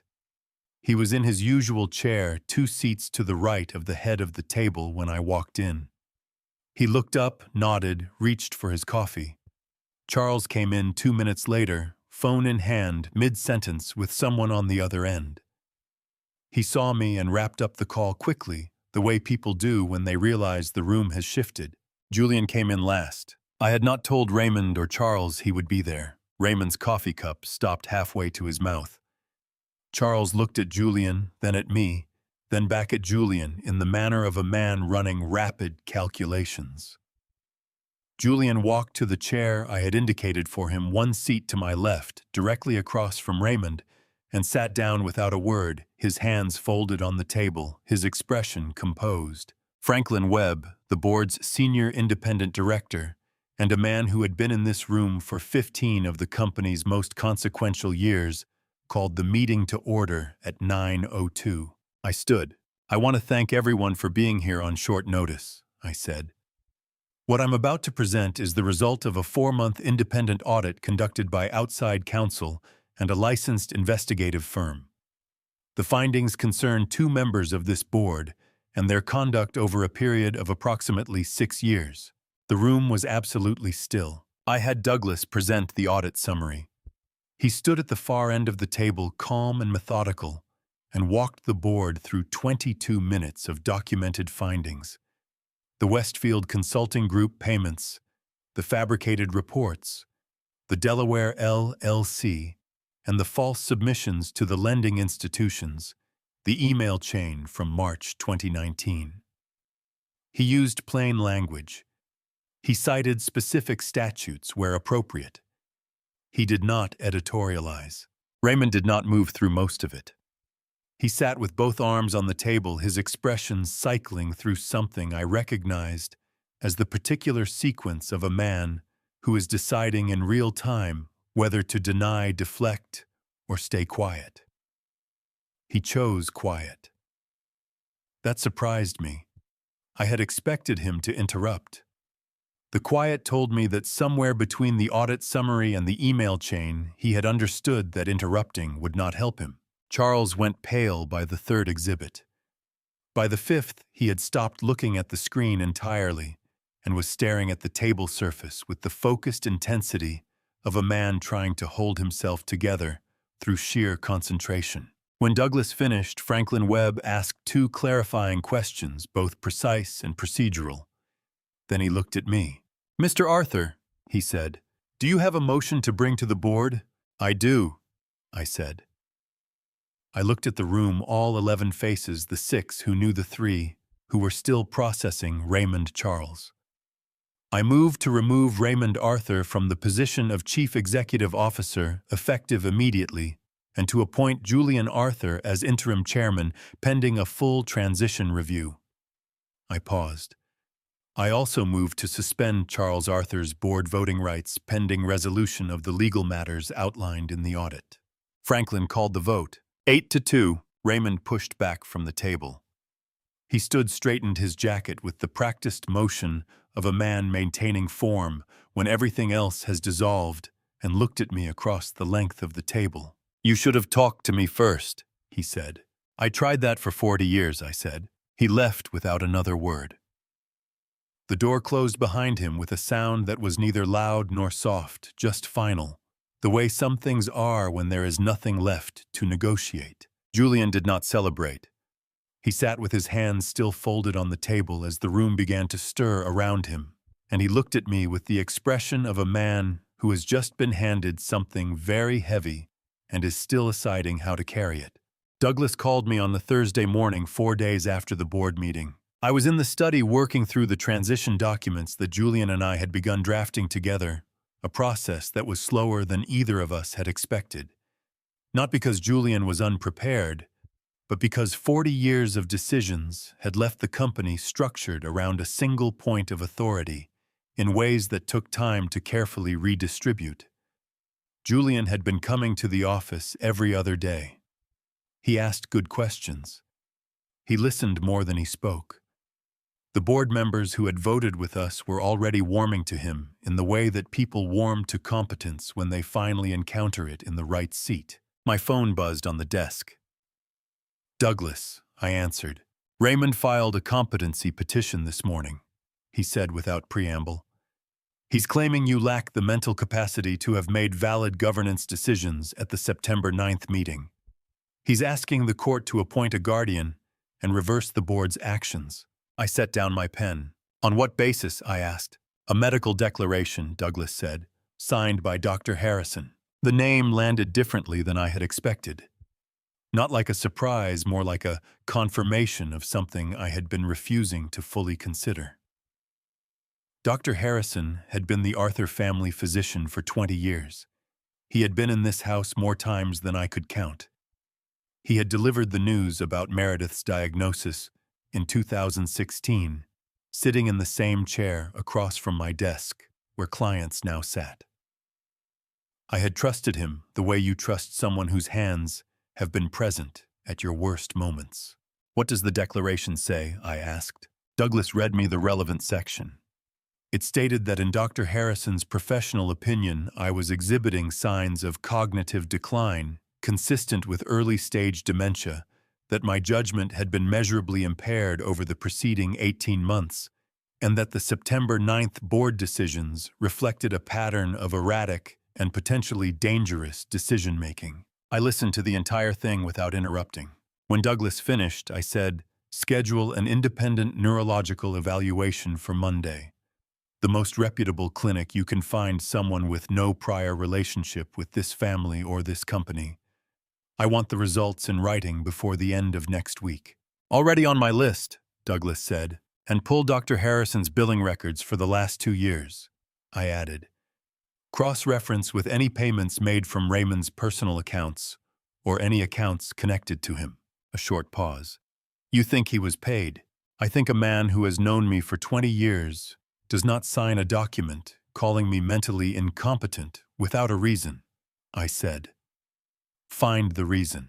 It took Miller 4 days. Dr. Harrison had received 2 wire transfers totaling $62,000 from a consulting LLC registered in Nevada, an LLC whose sole officer was a name Miller did not recognize, but whose registered address matched a property owned by Raymond's wife. The transfers had arrived in August, 6 weeks before the board meeting. Raymond had been building his contingency before he even knew whether he would need it. I met with Douglas the following Tuesday in his office on Park Avenue, a quiet room with good light and the particular atmosphere of a place where serious things were decided without drama. Julian was with me. I had asked him to be there not because I needed the support, but because he deserved to understand every move being made in his name. Douglas laid out our position. The independent neurological evaluation had come back clean, no cognitive impairment, no markers of decline, full executive function. The evaluating physician had been thorough to the point of exhaustive, and her written report used language that left no reasonable room for challenge. Combined with Miller's findings on the Harrison payments, we had enough to not only defeat the competency petition, but to refer Dr. Harrison to the State Medical Board for professional misconduct and to add Raymond to the existing wire fraud investigation. "What do you want to do?" Douglas asked me. Julian looked at his hands on the table. I looked at the window. Park Avenue moved below us in its ordinary morning rhythm taxis and pedestrians, and the particular indifferent energy of a city that did not know or care what was being decided 11 floors above it. "Raymond is my son," I said. "Charles is my son. Whatever they have done, and I am not minimizing what they have done, I did not go through 40 years of building something to end it by sending my children to federal prison."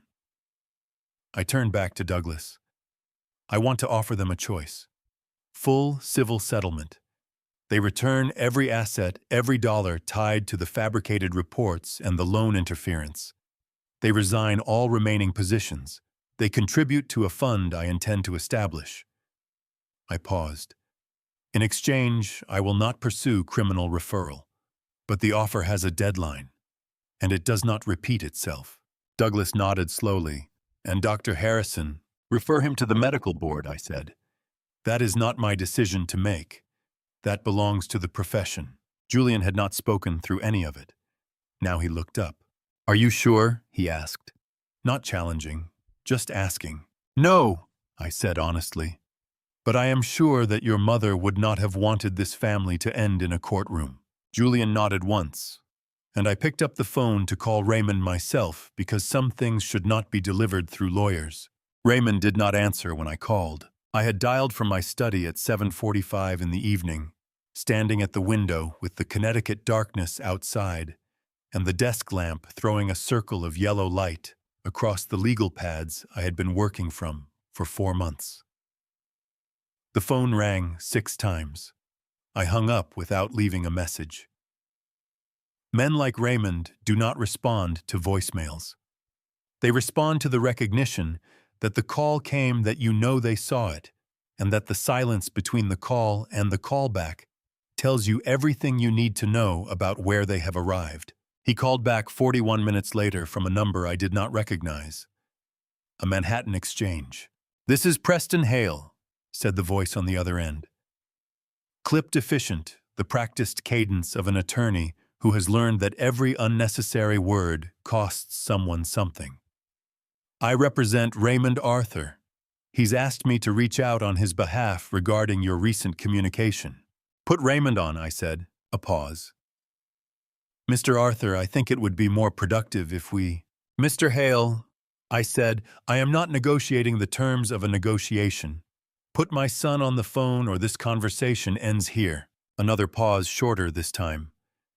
Then Raymond's voice, controlled and slightly flat in the way it gets when he is managing himself carefully. "Dad." "Monday," I said. 10 o'clock, my office. Bring whoever you need to bring, but come." He was quiet for 3 seconds. "I'll be there." I hung up and went back to the legal pads. He came without Charles. I had not expected that. In the 37 years since Raymond had first walked into a boardroom beside his younger brother, they had functioned as a unit, not always in agreement, not always visible as allies, but present together in every room where anything consequential was being decided. It was one of the things I had always credited to Raymond. Whatever else could be said about him, he had never abandoned his brother. Watching him walk through my office door with Preston Hale and a younger associate, and nobody else, I understood that something had shifted in the architecture between them that even I did not yet fully understand. Raymond sat down across from me. He looked like a man who had not slept well in 2 weeks, which was approximately how long it had been since the board meeting. Not haggard Raymond was too controlled for that, but compressed, as if some inner resource he had always drawn on freely was now being rationed. He accepted a coffee from the tray on the side table and held it in both hands without drinking it. Douglas sat to my right, with the settlement documents in a folder he did not open immediately. We had agreed on this approach the previous Friday: let the room breathe first. Let Raymond understand the shape of the space before we moved to specifics. People who feel cornered in the first 60 seconds of a meeting spend the rest of it looking for exits. I needed Raymond looking at me, not at the door. "You understand the scope of what we have," I said. I kept my voice level without inflection that could be read as triumph or anger. This was not a moment for either. Raymond looked at Preston, who gave a small nod. "We've reviewed the materials," Raymond said. "Then you understand what I'm offering is not a negotiation in the traditional sense," I said. "It is a structure, a way through. There is one version of it on the table, and it does not become more favorable over time." Preston began to reach for his briefcase, presumably to produce a counter-filing of some kind. I raised one hand just slightly. "Before the lawyers speak," I said, "I want to ask you something. One question, father to son, before this becomes entirely about documents." I waited until Raymond met my eyes across the desk. He held the contact which told me he had made a decision about how he intended to conduct himself today. I respected that even now. "When you started this, the reports, the firm in Dallas, all of it, did you genuinely believe I would never find out? Or did you believe that by the time I did, it would no longer matter?" The room was quiet. Preston shifted very slightly in his chair, but said nothing. Raymond looked at his coffee cup. His thumb moved once across the ceramic handle, a small, involuntary gesture. Then he raised his eyes. "I believed you had already decided," he said. His voice was controlled, but the edges of it were frayed in a way I had never heard from Raymond before. Not weakness, something more honest than weakness. "I believed you had always been deciding in Julian's direction, and that everything else was theater. The presentations, the oversight reviews, the quarterly evaluations, all of it. Theater." He stopped. His jaw moved. I told myself I was leveling a field that had never been level. I sat with that for a moment. "And was the field not level?" I asked. "Not defensively. Genuinely." Raymond's mouth tightened. "I don't know anymore," he said. "I spent a long time being certain about it. Now I'm not sure whether the field was uneven or whether I just needed it to be." It was the most unguarded thing my eldest son had said to me in possibly 20 years. I did not reward it with false reassurance or with the kind of measured paternal warmth that would have felt in that room like condescension. I simply received it and moved forward. "The field would have been yours to compete on," I said. "Fairly. You chose differently." Raymond nodded once barely. Then he looked at Preston and said, "Let's hear the terms." Douglas opened the folder. The structure was straightforward and had been drafted without punitive excess. Raymond would return all compensation received across the period covered by the fabricated reports. Douglas had calculated the figure at just under $2 million when performance bonuses and equity distributions were included. He would resign his remaining directorship within 30 days of signing. He would make a contribution of $150,000 to a charitable foundation to be established in Meredith's name, a term I had insisted on, and Douglas had included without argument. And he would withdraw the competency petition with prejudice no later than 48 hours after the settlement was executed. In exchange, I would not initiate a criminal referral to the Department of Justice. I would not proactively provide materials to external regulatory bodies, though Douglas had stated plainly to both sides, and would state again now if asked, that the SEC operated independently of any private agreement, and that neither party could constrain its conduct. Preston pushed back on two clauses. He wanted the non-referral language broadened to include state-level authorities, and he wanted the timeline on the directorship. Resignation extended from 30 days to 60. Douglas held on the first. He conceded the second. By 11:45, the language had been settled to a degree that both sets of lawyers were prepared to accept. Raymond signed at 2:17 in the afternoon. He looked at the pen before he used it. Not at the document, at the pen itself for perhaps 2 seconds, with an expression I recognized as the particular inward focus of a man saying something to himself that he will not say aloud. Then he moved through the signature pages without pausing, set the pen down at a precise perpendicular to the document edge, and stood. He buttoned his jacket. He shook Preston's hand. He did not look at Douglas. And then he crossed to the door, and at the threshold, he stopped one hand on the frame and looked back at me across the length of the office. "Is he ready for it?" Raymond asked. His voice had lost the formal register of the meeting. This was not Raymond in negotiation. This was my son at the door asking something he actually wanted to know. "Julian, is he actually ready for what this company is?" I did not answer immediately. I considered it honestly. "He has been ready for years," I said. The question was whether the company would be ready for him. Raymond stood there a moment longer. Something moved through his face, not quite grief, not quite relief, something that occupied the space between the two.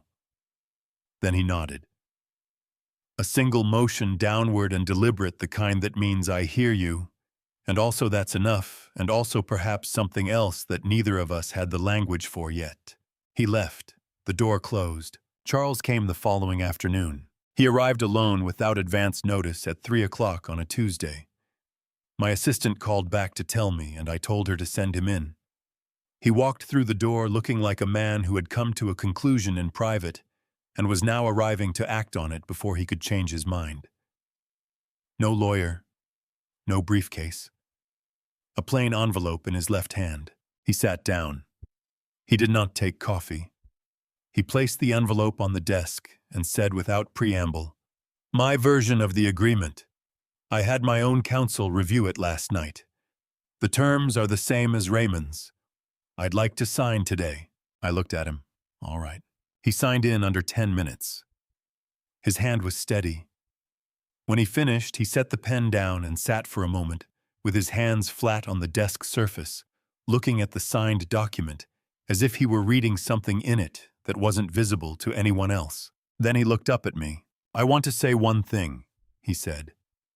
"Not as part of this. Just to say it." He paused. "I knew it was wrong. I knew it from the beginning. I told myself it wasn't my decision to make, that Raymond had assessed the situation, and I was supporting his judgment, and that the responsibility was distributed enough that I didn't have to carry the weight of it alone." He stopped. "That is the most comfortable lie I have ever told myself. I am done telling it." The room was very quiet. "That is the most corrosive sentence a capable person can speak," I said. "Not because it's false, because it's just true enough to be convincing." Charles absorbed that without deflecting. He nodded once, picked up his copy of the document, and stood. "Tell Julian," he started, then stopped himself. "No, I'll tell him myself, when the time is right."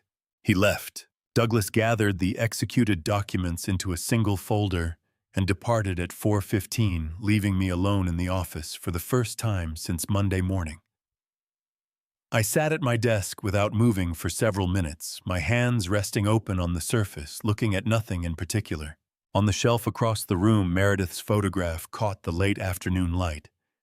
Beside it, still hanging at its familiar slight angle, the groundbreaking photograph from Ohio in 1991. The two of us, in hard hats, squinting into the sun, grinning at something the camera hadn't caught. 34 years ago. The company had been 11 people, and a borrowed office, and a belief so strong it had substituted for a few years for capital. She had always said the hard part wasn't building it. The hard part was knowing what it was for. In the bottom drawer, the legal pads were still stacked, the way I had stacked them over 4 months of late nights. I would not need them in the same way after today. The record they contained would pass to Douglas's archive to be sealed against any future proceeding, and I hoped never opened again. I looked at the photograph for a long time, It is finished, I thought. And then as I had found myself thinking more and more in the quiet months of this year, I heard Meredith's voice, clear and dry and thoroughly unimpressed with sentimentality. Finished is not the same as done, Edward. Done is what you build next.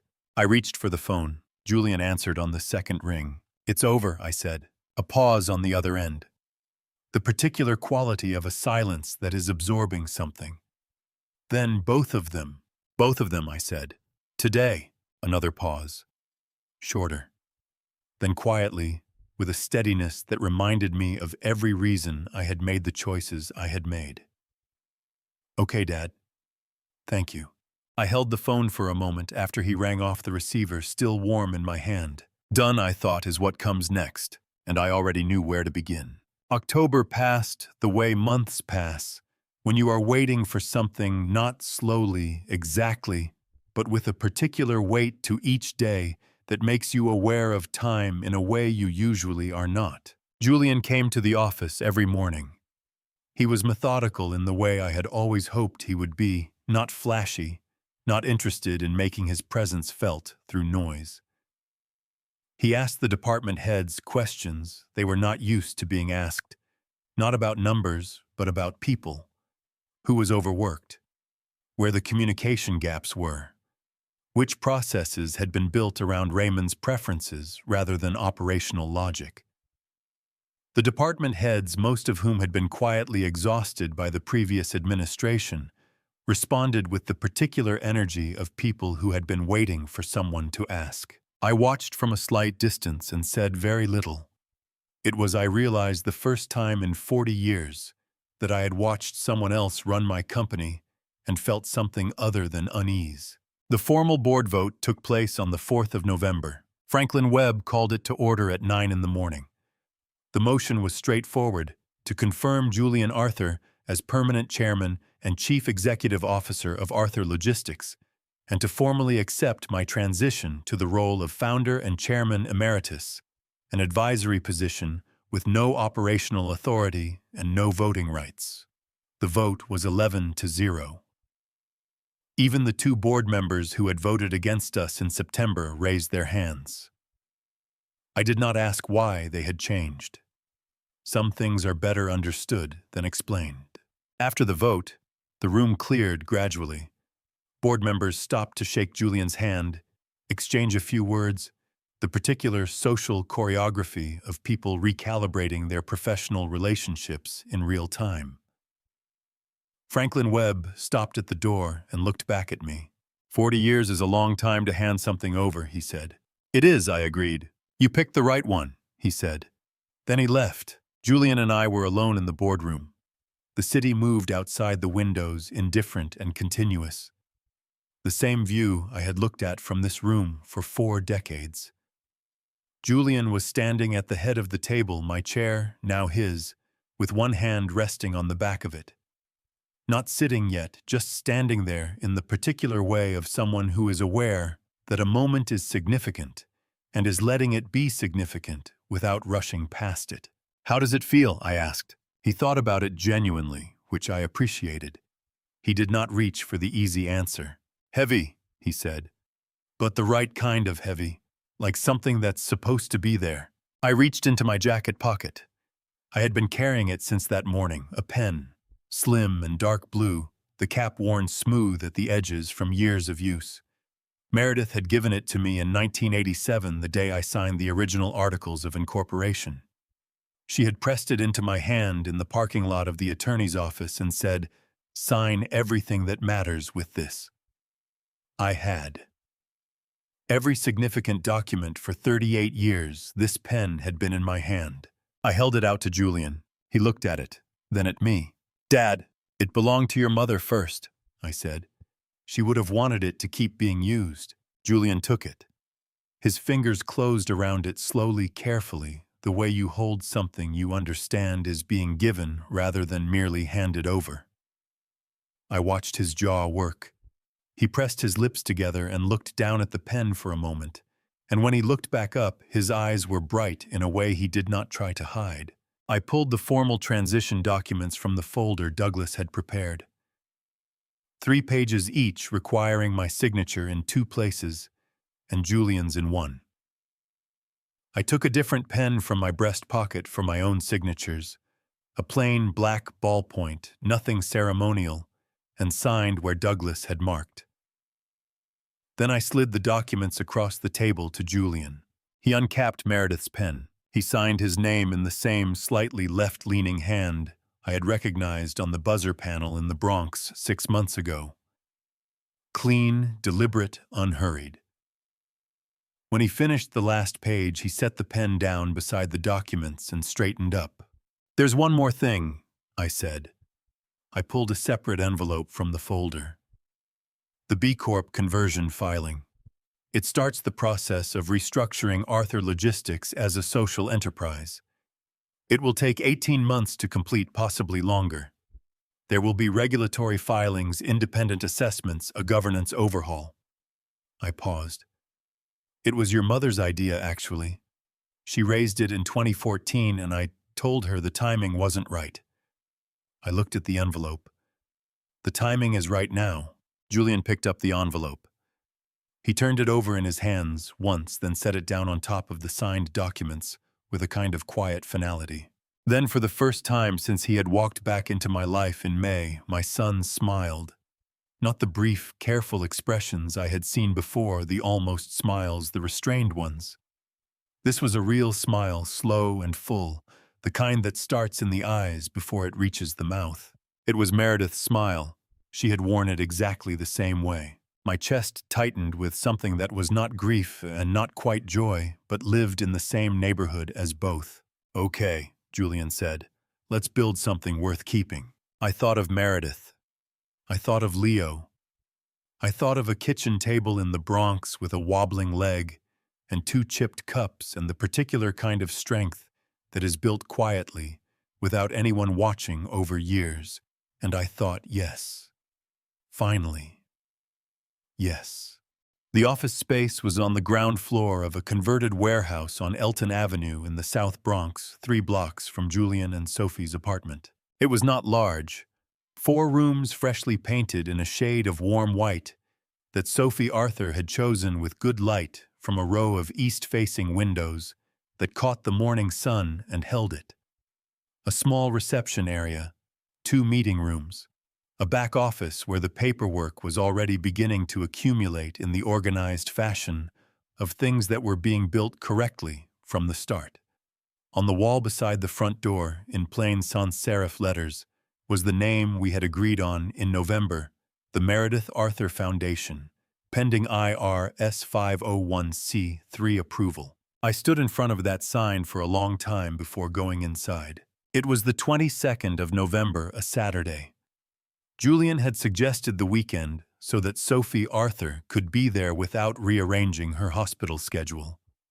She had taken the lead on the Foundation's community health program, a natural extension of her work as a nurse, a practical application of everything she had watched her neighborhood need and not receive over 6 years of living in it.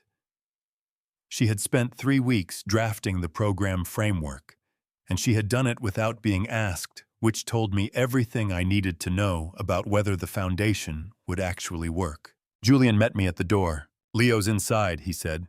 Fair warning, he found the marker set. I heard from somewhere in the back office the particular sound of a child engaged in a project of significant personal importance. I decided not to investigate immediately. The 3 of us walked through the space together. Julian explained what each room would eventually become: the reception area for intake and referrals, the meeting rooms for financial counseling and health consultations, the back office for administration. He spoke about it the way he had spoken about the company's departments in October, practically specifically with attention to the people rather than the structure. Sophie Arthur was in the larger meeting room, arranging chairs around a table that had been donated by a church 2 blocks away. She looked up when we came in. "The IRS filing went in last Monday," she said. "Douglas thinks we'll have the approval letter by spring." "Spring is fine," I said. "The work can start before the letter arrives." She nodded, and something in her expression, not quite a smile, but the relaxation of something that had been held carefully for a long time made me think of the first night I had sat at her kitchen table with the chipped cup. She had assessed me then with the eyes of someone who had learned not to extend trust without reason. The assessment, I hoped, had since been revised. I reached into my jacket and removed an envelope. I set it on the table between us. "The first funding transfer," I said. $300,000, $150 from each of your brothers, I said to Julian, as required under the settlement terms. "The rest comes from the Foundation's initial endowment, which I established last week." Julian looked at the envelope without touching it. "How much is the endowment?" "Enough to operate for 5 years without external fundraising," I said. "After that, it will need to sustain itself. I didn't want to build something that required me to keep it alive." He nodded slowly. That was the right answer, and he knew it. From the back office came a sound, small feet on a hard floor, moving with the purposeful speed of a 5-year-old who has completed something and requires an audience. Leo appeared in the doorway holding a piece of paper in both hands, extended toward me with the full-armed offering of a child presenting something of great value. I took it. It was a drawing crayon, large and uneven, the way 5-year-olds draw when they are more interested in expression than accuracy. 2 figures, one tall and one small, standing next to something rectangular, that I understood from the context and the approximate shape was meant to be a building. Above the building, in letters that Sophie Arthur had clearly helped him form, were 2 words for Grandma. My throat closed. Leo looked up at me with Meredith's eyes. I had stopped being startled by this, but I had not stopped being moved by it, and said with great seriousness, "I put our names on the wall. Me and you. Is that okay?" I looked past him into the back office.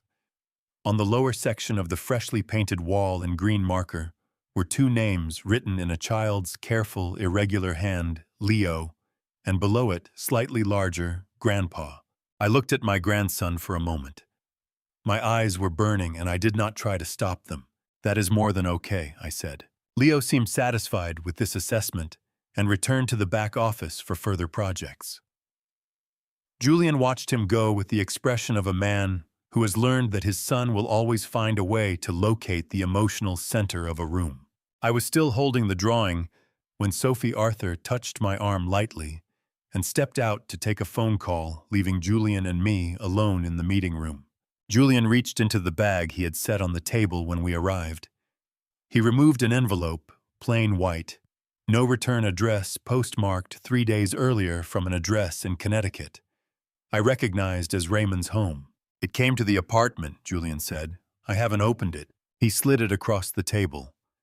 My name was on the front in Raymond's handwriting, the same sharp, angular hand I had watched sign documents for 20 years. I opened it. It was 2 pages handwritten. I will not reproduce it in full because some things said between a father and a son belong only to them. But I will say this: Raymond wrote without excuses. He wrote about the year Julian left, about the fear he had felt watching our father's attention move about the choices he had made from that fear, and about what it had cost everyone, including himself. He did not ask for forgiveness. He asked only that I know he understood now what he had destroyed, and that he was sorry for it. The last line read, "Tell Julian I said his son has good eyes." I folded the letter and held it against my chest for a moment, eyes pressed shut, the drawing still in my other hand. Leo's voice came from the back office announcing that he had also written the word foundation, but it was spelled wrong, and did he need to fix it? Julian called back that it was perfect exactly as it was. And standing in that small, warm room with my son's voice in one ear and my grandson's in the other, I held my dead wife's name on a wall and my eldest son's words against my heart, and I understood finally what it meant to have built something that would outlast me. December came to the Bronx the way it always does in a working neighborhood, without announcement, without the decorative gentleness that shows up in wealthier parts of the city. No slow dimming of color. No romantic slide from autumn into cold.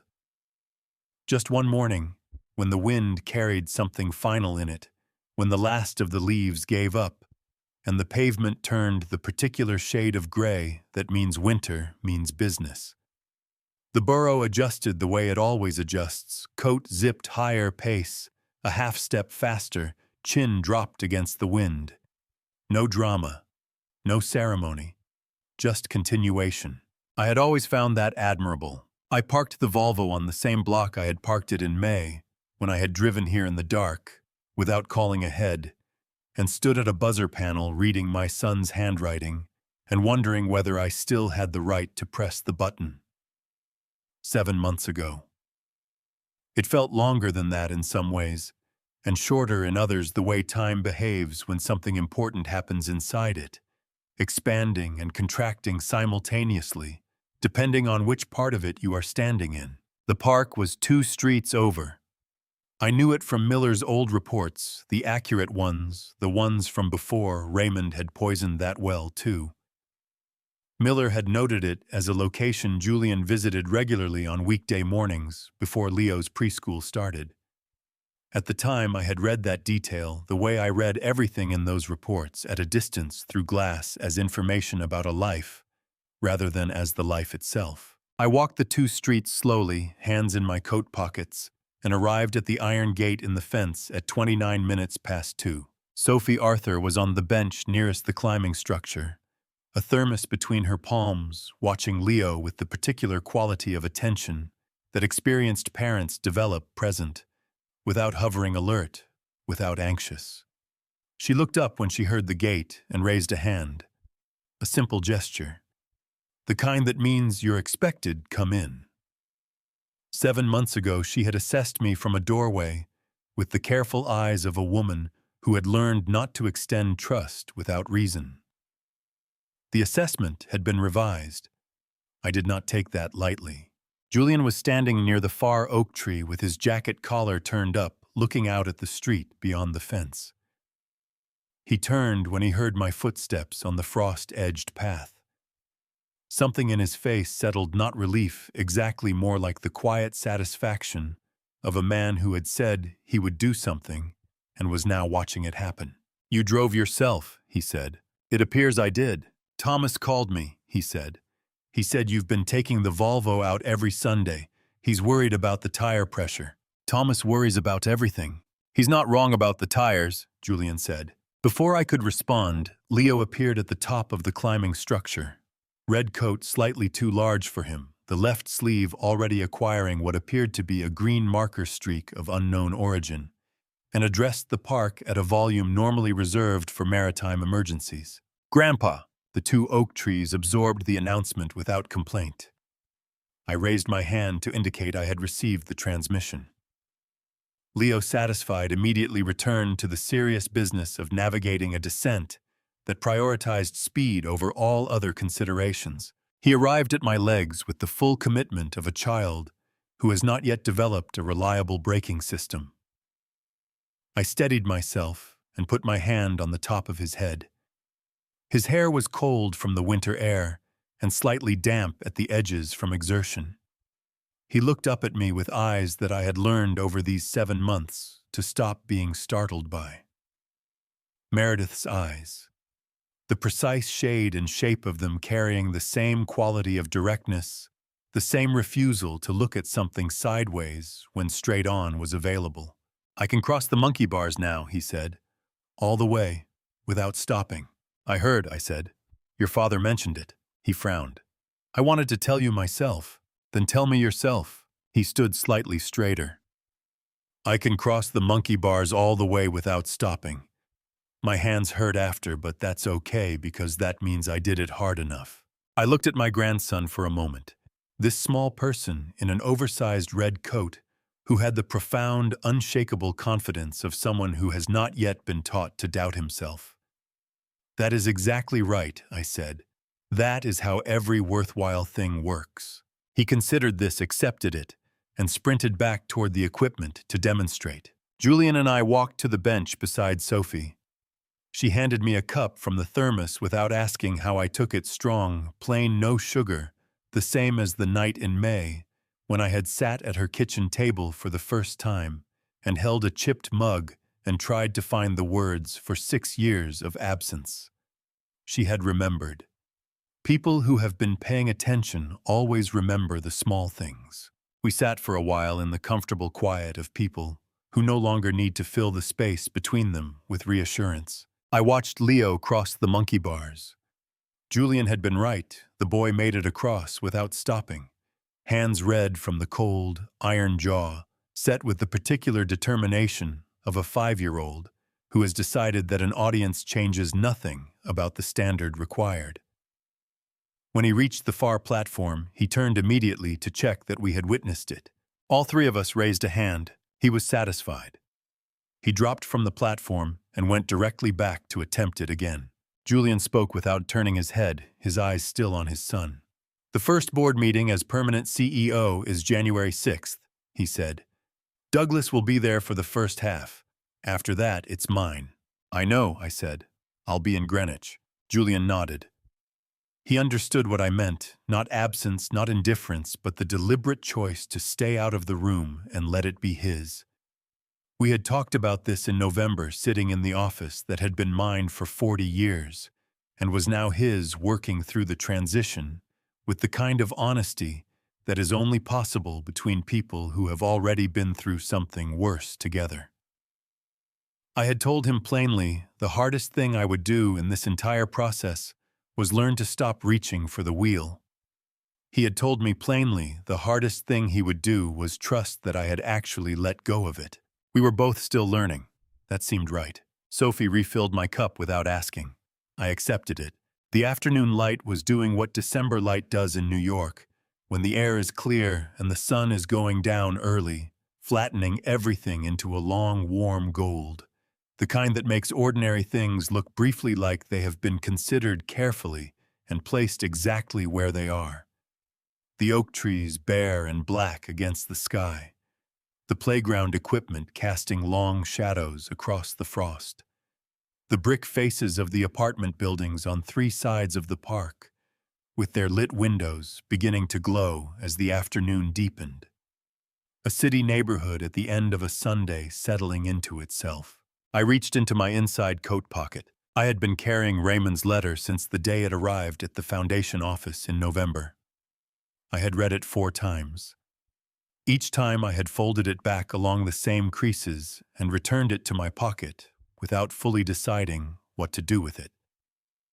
Today I had decided. I held it out to Julian. He looked at the envelope. He recognized Raymond's handwriting. I could see it in the slight tightening at the corners of his eyes. He took it carefully, the way you take something you have been half expecting and half dreading in equal measure. "I haven't opened it," I told him. "That was never mine to do. He addressed it to me, but I think it was always meant for you." Julian turned the envelope over once. He did not open it immediately. He held it with both hands, thumbs resting lightly on the sealed edge, and looked at it for a long moment. Sophie watched him. She did not speak. She had the particular quality, one I had noticed in her from the very beginning, from the doorway in May, of knowing the difference between a moment that needed her voice and a moment that needed her presence. She gave him her presence. After a while, Julian slipped the envelope into his own jacket pocket. He would read it in his own time, in his own way, in whatever private moment was right for it. I did not need to know when or what he decided afterward. That was between brothers. What happened between brothers was no longer mine to manage. Leo had abandoned the monkey bars and migrated to the swings. He was calling for someone to push him. Julian stood. Before he stepped away from the bench, he placed his hand briefly on my shoulder, just for a second, firm and direct the way men communicate things they have decided not to leave to language. Then he walked across the frost-hardened grass to his son. I watched him push Leo on the swing, the boy's red coat catching the last of the gold light with each forward arc, the sound of his laughter arriving, and then retreating, and then arriving again in the rhythm of it, a sound without complication. Julian said something I couldn't hear from the bench. Leo answered at full volume. Julian laughed a real laugh, short and unguarded, the kind that comes before a person can decide whether the moment is funny enough to warrant it. Sophie Arthur refilled her own cup and sat quietly beside me. The park held the particular piece of a place that has no ambitions, that exists only to be used by the people who need it. I thought about the blank line on the trust amendment. I had left it blank because I believed a test would tell me what I needed to know. What I had not understood then, what I understand now, sitting on a bench in the December cold, with tea going warm in my hands, was that Julian had never been taking a test. He had simply been himself in a house where people happened to be watching. There is a difference. The test had been mine. The passing of it had also been mine, or the failing of it, depending on the year you measured it from. Dr. Caldwell had been straightforward with me in October about what the next 12 months looked like. I had listened, asked 2 questions, thanked him, and driven home. Some information you receive and then set aside, not in denial, but in the practical recognition that what you do with the time you have is more useful than spending it in negotiation with what you cannot change. I had a foundation to watch take root. I had a grandson learning to cross monkey bars.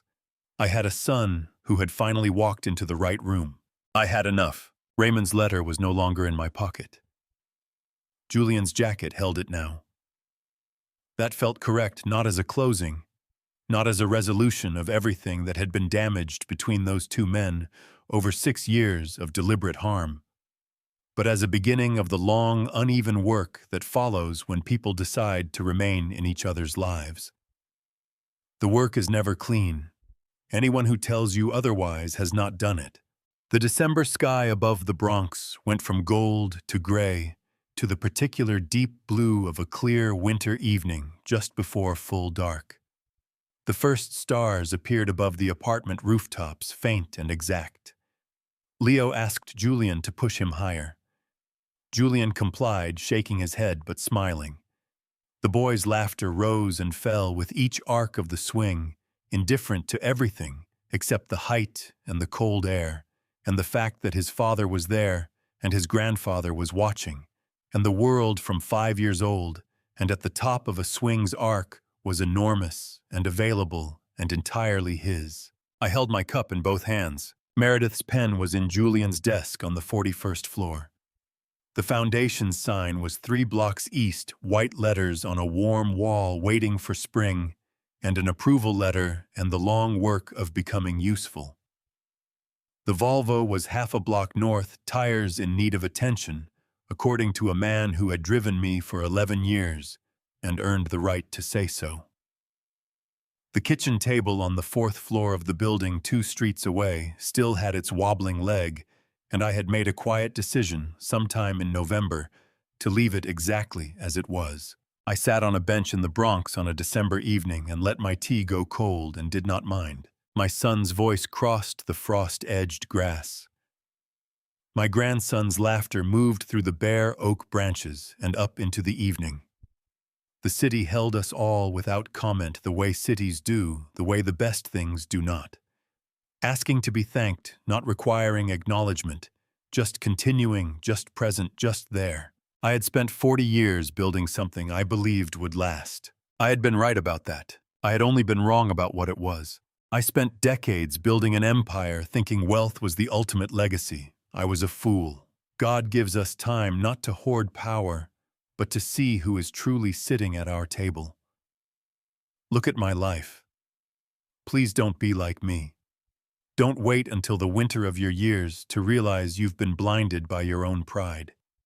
Money amplifies who we already are. It doesn't make a man, it just unmasks him.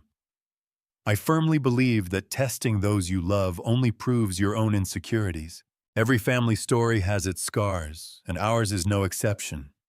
This isn't just another one of those grandpa stories about the good old days. It is a family story of betrayal, loss, and the hard work of healing. When I share these grandpa stories with Leo now, I make sure he knows the true cost of greed. I want our family story to serve as a warning, because the most valuable grandpa stories are the honest ones. If my journey resonated with you, please leave a comment below, share this video, and subscribe to Revenge Dad. Thank you for staying with me to the very end. Please be advised, the upcoming narratives feature some fictionalized elements designed specifically for educational purposes. If you prefer not to explore these darker themes, please feel free to exit now and choose content that better fits your day.